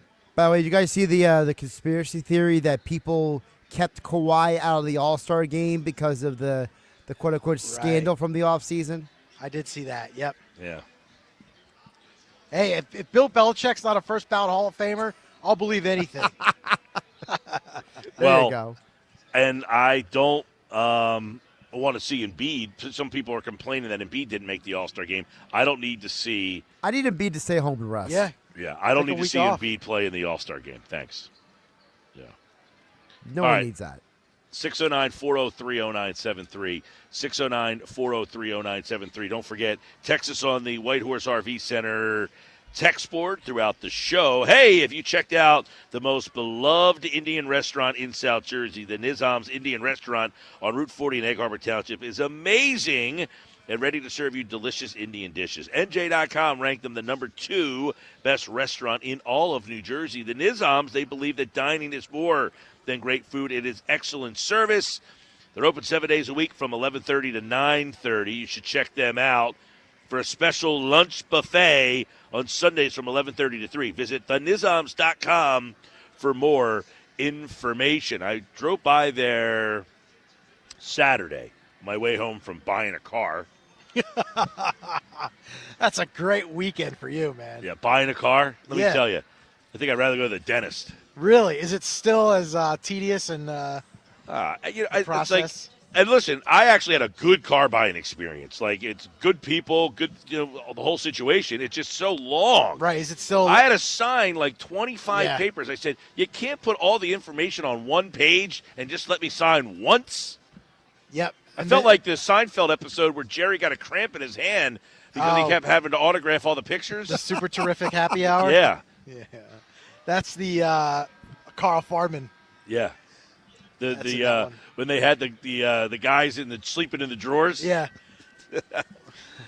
All right. I'm not sure if we're doing the Nuggets or not yet. I haven't heard from Nuggets. Are they boots on the ground at Radio Row yet? But he's supposed to join us coming up for a little San Francisco Nuggets, the San Francisco treat. Rice-A-Roni. That's right. There you go. All right, more Sports Bash coming up, 97.3 ESPN. You're listening to the Sports Bash with Mike Gill. And if you're not down with that, we got 2 words for you. On 97.3 ESPN and the 97.3 ESPN free mobile app.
We have the perfect solution for sitting in traffic. You come with me.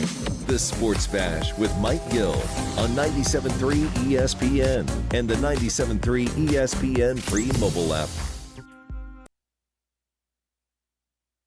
Back. We're at the Fanatic Sportsbook, Ocean Casino Resort, Atlantic City. I want to tell you about my friends over at Key Acura. My friend Rocco at Key Acura. Now through February 28th, he can get you into all new Acura ADX. Lease options starting as low as $300 a month.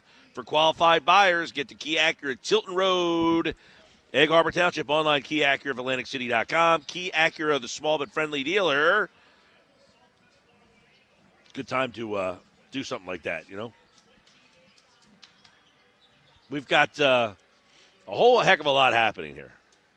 So, Sixers take on the Clippers tonight. No James Harden. Looks like Embiid's going to play tonight and won't play tomorrow. Of course, we're all going to the game tomorrow, so we won't get Embiid. And it looks like we're not going to get Steph Curry either. Nope. That kind of loses its luster. Now, let me ask you a question. Tomorrow night, Josh, Pete. Yeah. Tomorrow night, Sixers, Warriors, or the media party? I think you probably go media party now. Wow. I mean, no Steph Curry, no Embiid.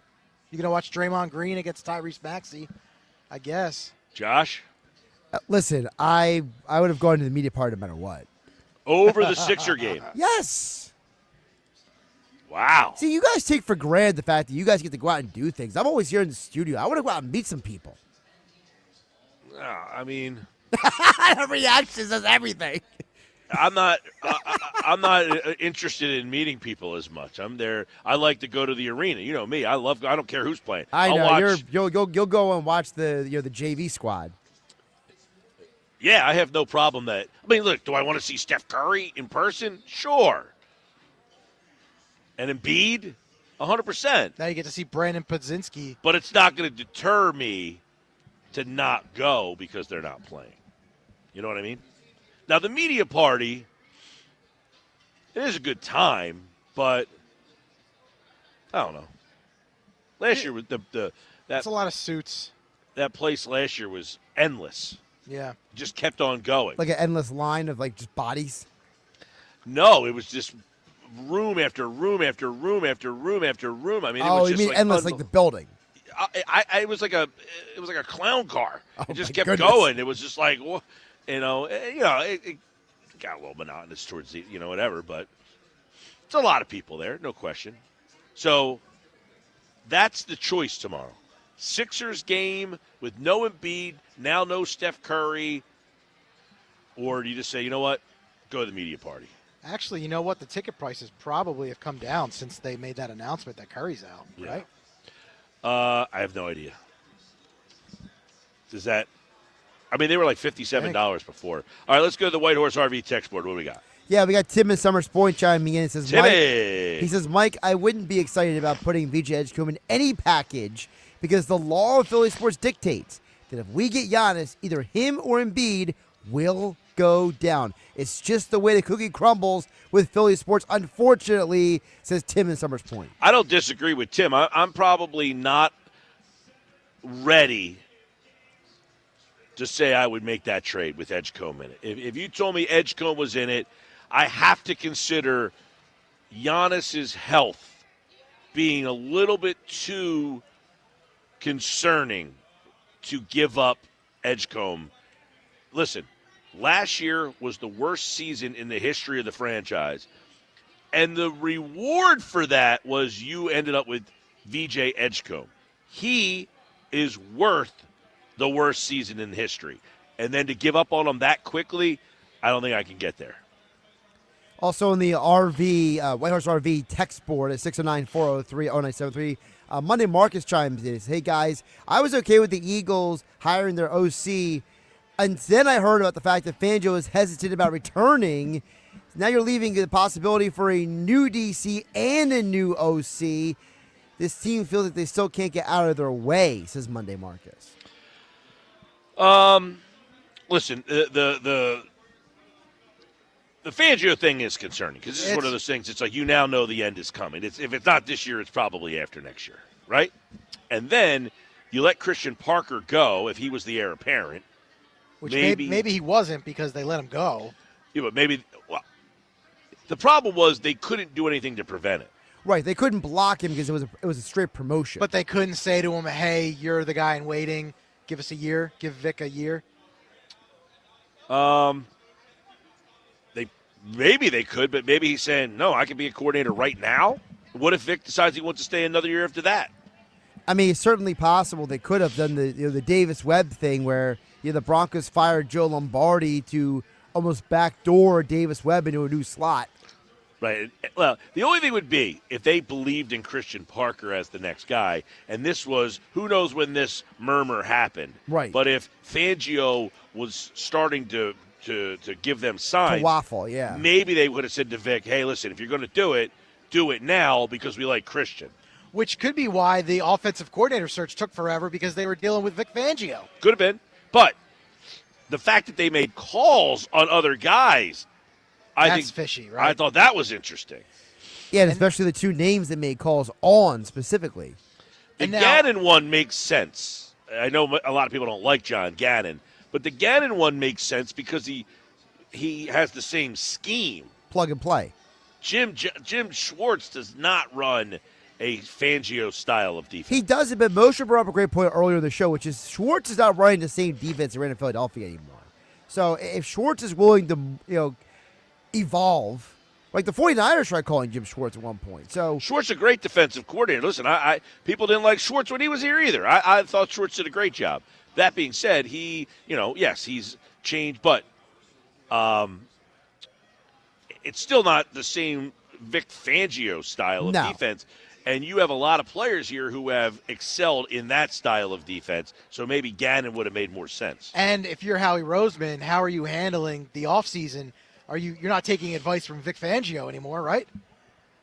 As far as, Nakobe Dean or Reed Blankenship or Jalen Phillips goes. You mean the feedback?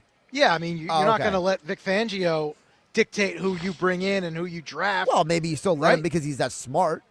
I don't know. Fangio wanted them to draft Campbell and Makuba. I think those were pretty good picks, right? I would have taken, it's funny, hindsight, right?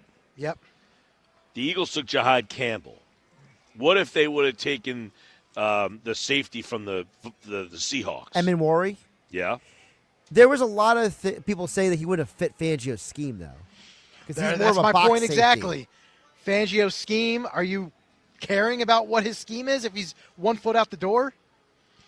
That's my worry. That kid's a player. He fits the Mike McDonald system well because he's basically Kyle Hamilton in Seattle. And in round 2, instead of taking Makuba, they could have got Fannin Jr. to be the tight end. Yeah, that's very true. I totally see that. I love Fannin Jr. coming out of college. And I always thought when they hired Scott Loeffler, who was Fannin's head coach in college, that they hired Loeffler to go get Fannin Jr., and they never tried. So that I was thinking about this the other day because, listen, it's all hindsight 2020. I said, man, Jahad Campbell, great player, but you didn't really need him. Imawari, if you went down that road, and he would have been possibly your safety. Now you're saying maybe he doesn't fit the scheme. That kid can play, man. I don't know. Well, let me ask you this. Is this because the Eagles always talk about best player available, right? They always draft best player available. They don't worry about needs. Is this situation where best player available bit them a little bit? I don't know. I mean, was Emin Wari the better best player available? I mean, hindsight, maybe. That dude's a stud. He is a beast. And Fannin in the second round, now you would have your tight end. You can let Goddard walk and everybody else, and you have a tight end in waiting, ready to go. Now, they don't have a tight end on the roster other than Cam Latu. Yeah, Cam Latu. Thanks for nothing. Right, so you are... By the way, don't forget, Fannin Jr. fell to the third round. I just looked it up. So, it's not like they could have traded back up and grabbed him somewhere. Who was the Eagles' third-round pick? They didn't have a third-round pick. They traded it away. He went in the third round. Who was somebody that was drafted near Makuba? I'm pulling it up right now. Give me a sec. Because I was looking at this the other day, and I was thinking, man, if they could have taken this guy instead, if they would have taken Emanwuri in the first round, and then you don't take Makuba in the second round, there was somebody that was drafted near Makuba that I Fannin said. was drafted near Makuba because Makuba was the final pick of the second round. There you go. Right. All right. Yeah. So Makuba was at the bottom of the second round. Correct. And Fannin was at the top of the third But round. my point is that if remember the Eagles have all these draft assets. There's no way you couldn't have said, "Hey, let's put together a package of pieces to go up and get another guy." Yeah, but you wouldn't even have had to have done that if That's you just true. Right, if you would have taken him anyway. Heck, I mean, hindsight. They took Makuba because, and look, he started and played. They needed a safety, and apparently, as you said, Fangio endorsed him. Right, exactly. Yeah, like Fangio looked like he just won the lottery when they showed him in that video. Remember? Yeah. When they drafted Makuba, he looked like he had just won like the grand prize of $1 billion to go buy an island. Yeah, I mean, I think those days are over with, right? If Fangio is going to retire, why? I mean, I'm sorry, buddy. Well, that's a good point. Is do you take his input if it's only going to be for one more year? No, but you don't want to draft guys that don't fit for. You know what I mean? You're in a tough spot when you know he's a lame duck. Right. Because now you're trying to serve two masters. Right. Now you're trying to prepare for the future without him while trying to win in the present with him. And because if he's here, it's because you think you're good enough to win now. Exactly. So you can't not try to. And by the way, if they let Jalen Phillips walk, they need an edge rusher. That's a Vic Fangio guy, right? Correct. Yes. I would anticipate he walks. Now, probably. Maybe if Dean walks. You need a corner, but you got Campbell, so you don't need a, linebacker. Right, you don't need a linebacker to replace Dean. You already have one. You need a corner. You need possibly a safety. I mean, is there a scenario where Reed Blankenship could go to Dallas because Parker's there? Yeah, quite possible. Very possible. So that you would need a safety to play next to Makuba. I think Blankenship, though, stays on a hometown discount. Possible. I think Blankenship, he can just look over to Marcus Epps and ask him how it went for him when he left for the money. Yeah, but when the money's sitting there, these guys have to take it. I mean, I'm saying they don't have to, but how many times do they not? Like if the Cowboys said we're going to give you 3 years and whatever, and the Eagles are like, we're not willing to go there. Right, Sorry. If the Cowboys are offering him 3 years, 45, and the Eagles are like, I'm not going the 15 a year, then. Now Mosher said the other day, like Blankenship didn't have a great year. He might not have the value on the free agent market. True. But if there's one guy, it could be Christian Parker saying, hey, I'm a defensive coordinator for the first time. I need some of my own guys. Yes, I would like to have somebody I'm familiar with to kind of get me off the ground here. Sports Bass Live, 97.3 ESPN. We've got... I got more text on the White Horse RV text board for you, Mike. All right, hit me out with a couple more. We got Jeff in Summers Point chiming in. He says, I think you got to go for Giannis. He's a proven champion. He's only 31 years old. We waited long enough. VJ is a stud, but he's going to need more time to develop into a star. Giannis is still a top 3 player in this league. Go for it. I'm tired of waiting, says Jeff in Summers Point. I mean, look, that's the other way to look at it, is if you think Giannis can help you win a championship right now. Like Edgecombe, I don't think you're good enough to win a title this year. You can maybe make a little run in the Eastern Conference, maybe get an upset to get to an Eastern Conference final, and then, see what happens in the final. But I don't think you're beating Oklahoma City or San Antonio or Denver. But at least you have a future. Yes, but could you beat those teams with Embiid and Giannis this year? I mean, I would put him up against any one of those teams probably. Like if Giannis Antetokounmpo is MVP level Giannis Antetokounmpo, yeah, and you have Joel Embiid and Maxey, is that trio plus whatever else you have? It's not like you have a dumpster fire of rosters. Sometimes these teams have, like the Suns had 3 players and the rest of the team was so bad. But I don't know. I mean, so Jeff's looking at it from that angle. Just take your best swing with while you have the opportunity right now. Right, and I look at the unfair statement to say, especially because I don't think there's a right or wrong answer here. Well, I was going to say, with Embiid playing as well as he is right now, what if you end up in the postseason and it's Embiid healthy for the first time ever? Hey, listen, this is the one bright, the one little part of this is that Paul George isn't going to play for 25 games. He should be healthy and ready to play for the playoff run. True. So that's the bright side of this. Is a healthy Paul George good enough? Well, I don't think Paul George is pushing anybody's pile to say yes, because Paul George has not come here and dazzled. I think 25 game asking Paul George, would you get more out of him, the suspension, or actually 25 good games from him? I don't think you got 25 good games total from him. He's played 27 games this year. He's averaging 16 points a game, which is your third best scorer. He's averaging, here's one area where they're going to, he's 5 rebounds a night on a team that doesn't rebound all that much. Right. You're losing that. But as many people have said, he is the best defender, and he really runs their whole defense. Correct.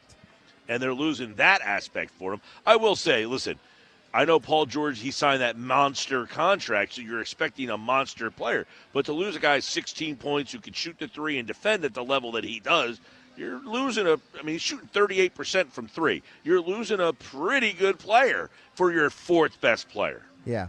An important player, too. Yeah. Because now, if you're going against certain teams over the coming weeks, and how you going to handle that foul power defensively? That's where they really are losing him, is defensively. And then Kelly Oubre, we all like Kelly Oubre. He's had a good year, but I don't think Kelly Oubre can do what Paul George has done. No, I mean, Paul George has hit 9 three-pointers in a game. Well, that too, but I meant like defensively. I'm talking about you can't. Kelly Oubre is a good, solid defensive player, but I don't think he's, as Mike pointed out, I don't think he's quarterback of the defense. Yeah. Yeah. All right. What else we got? Monday Marcus, as they follow up on the Sixers, he says the league doesn't even say how much these guys have to take to even get tested, negative for the anti-drug policy. He says, and Paul George using the mental health part of his life to buffer something actually wrong. He says potentially in his life. He says too much drama with this team. They need to push for a higher seed, says Monday Marcus. Well, the drama part, no one's going to argue with. This team has just had drama chasing them around for a decade. Yeah. Burner accounts and even before that, the whole fiasco with, the Colangelos invading town, and then before that, the whole, Allen Iverson brought his own drama. Yeah, I mean. But him saying that they should push for a higher seed, well, of course. I mean, you don't want to take a lower seed. I mean, but they're within striking distance to be a 3 or 4 seed. Or 5, 3, 4, or 5. Just the question is, are they good enough to get there? If they had Paul George, Joel Embiid playing healthy like they were right now, the answer would be yes. And by the way, they have the tiebreaker currently over both the Knicks and the Celtics. Now, they do play each other one more time each, so that could change. But the Sixers have beaten New York 2 out of 3, and they've beaten Boston 2 out of 3. So they play one more time against both of them. But as Adam Aronson said earlier today, those tiebreakers came back to bite them a couple of years ago, where they were actually the 5th seed, but because they lost all the tiebreakers, they fell into the play-in tournament. Yep. All right, we'll get ready to wrap up the show at the Ocean Casino Resort Fanatics Sportsbook. Bar filled up. By the way, you see this guy's got a Philadelphia Phantoms hockey jersey on. I do see that. And he's got a nice drink, too. Ha, you like that. All right, we'll get ready to wrap it up. Coming up next. ESPN, with the voice of the Sixers, Tom McGinnis, calling all the exciting play-by-play action. They beat to Maxey on the run, into the lane, layup up, he made it, and the crowd goes crazy. It's Sixers basketball. Tonight, coverage begins at 10 p.m. It's Sixers basketball all season long on South Jersey's radio home for Philadelphia 76ers basketball. 97.3 ESPN.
You're listening to The Sports Bash with Mike Gill on 97.3 ESPN and the free mobile app.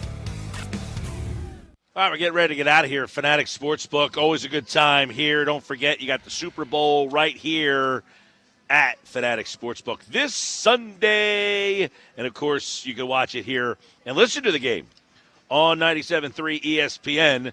We will be live from San Francisco starting Wednesday for 3 shows, Wednesday, Thursday, and Friday. Now, I got the text from Earnshaw.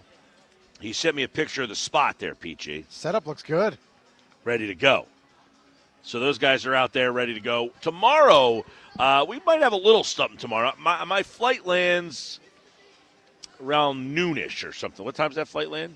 Time around noon? 12:30 local time, 3:30 Eastern. So we might be able to pop on something tomorrow from there. Now, Earnshaw was supposed to do the Nuggets from there today, but he let us down.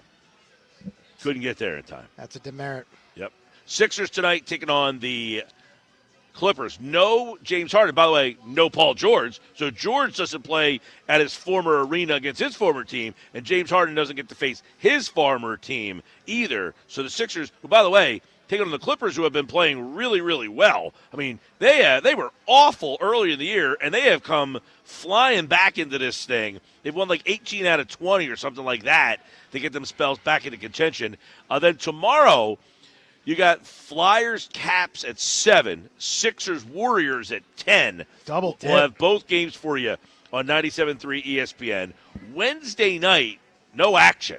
Nothing. Thursday, it's another double dip with the Flyers and the Sixers with a 7 and a 10. And then the Flyers are done, right? They're done for the Olympic break. Yep. That is correct, sir. They need it. The Sixers, Saturday, 9 o'clock against the Suns.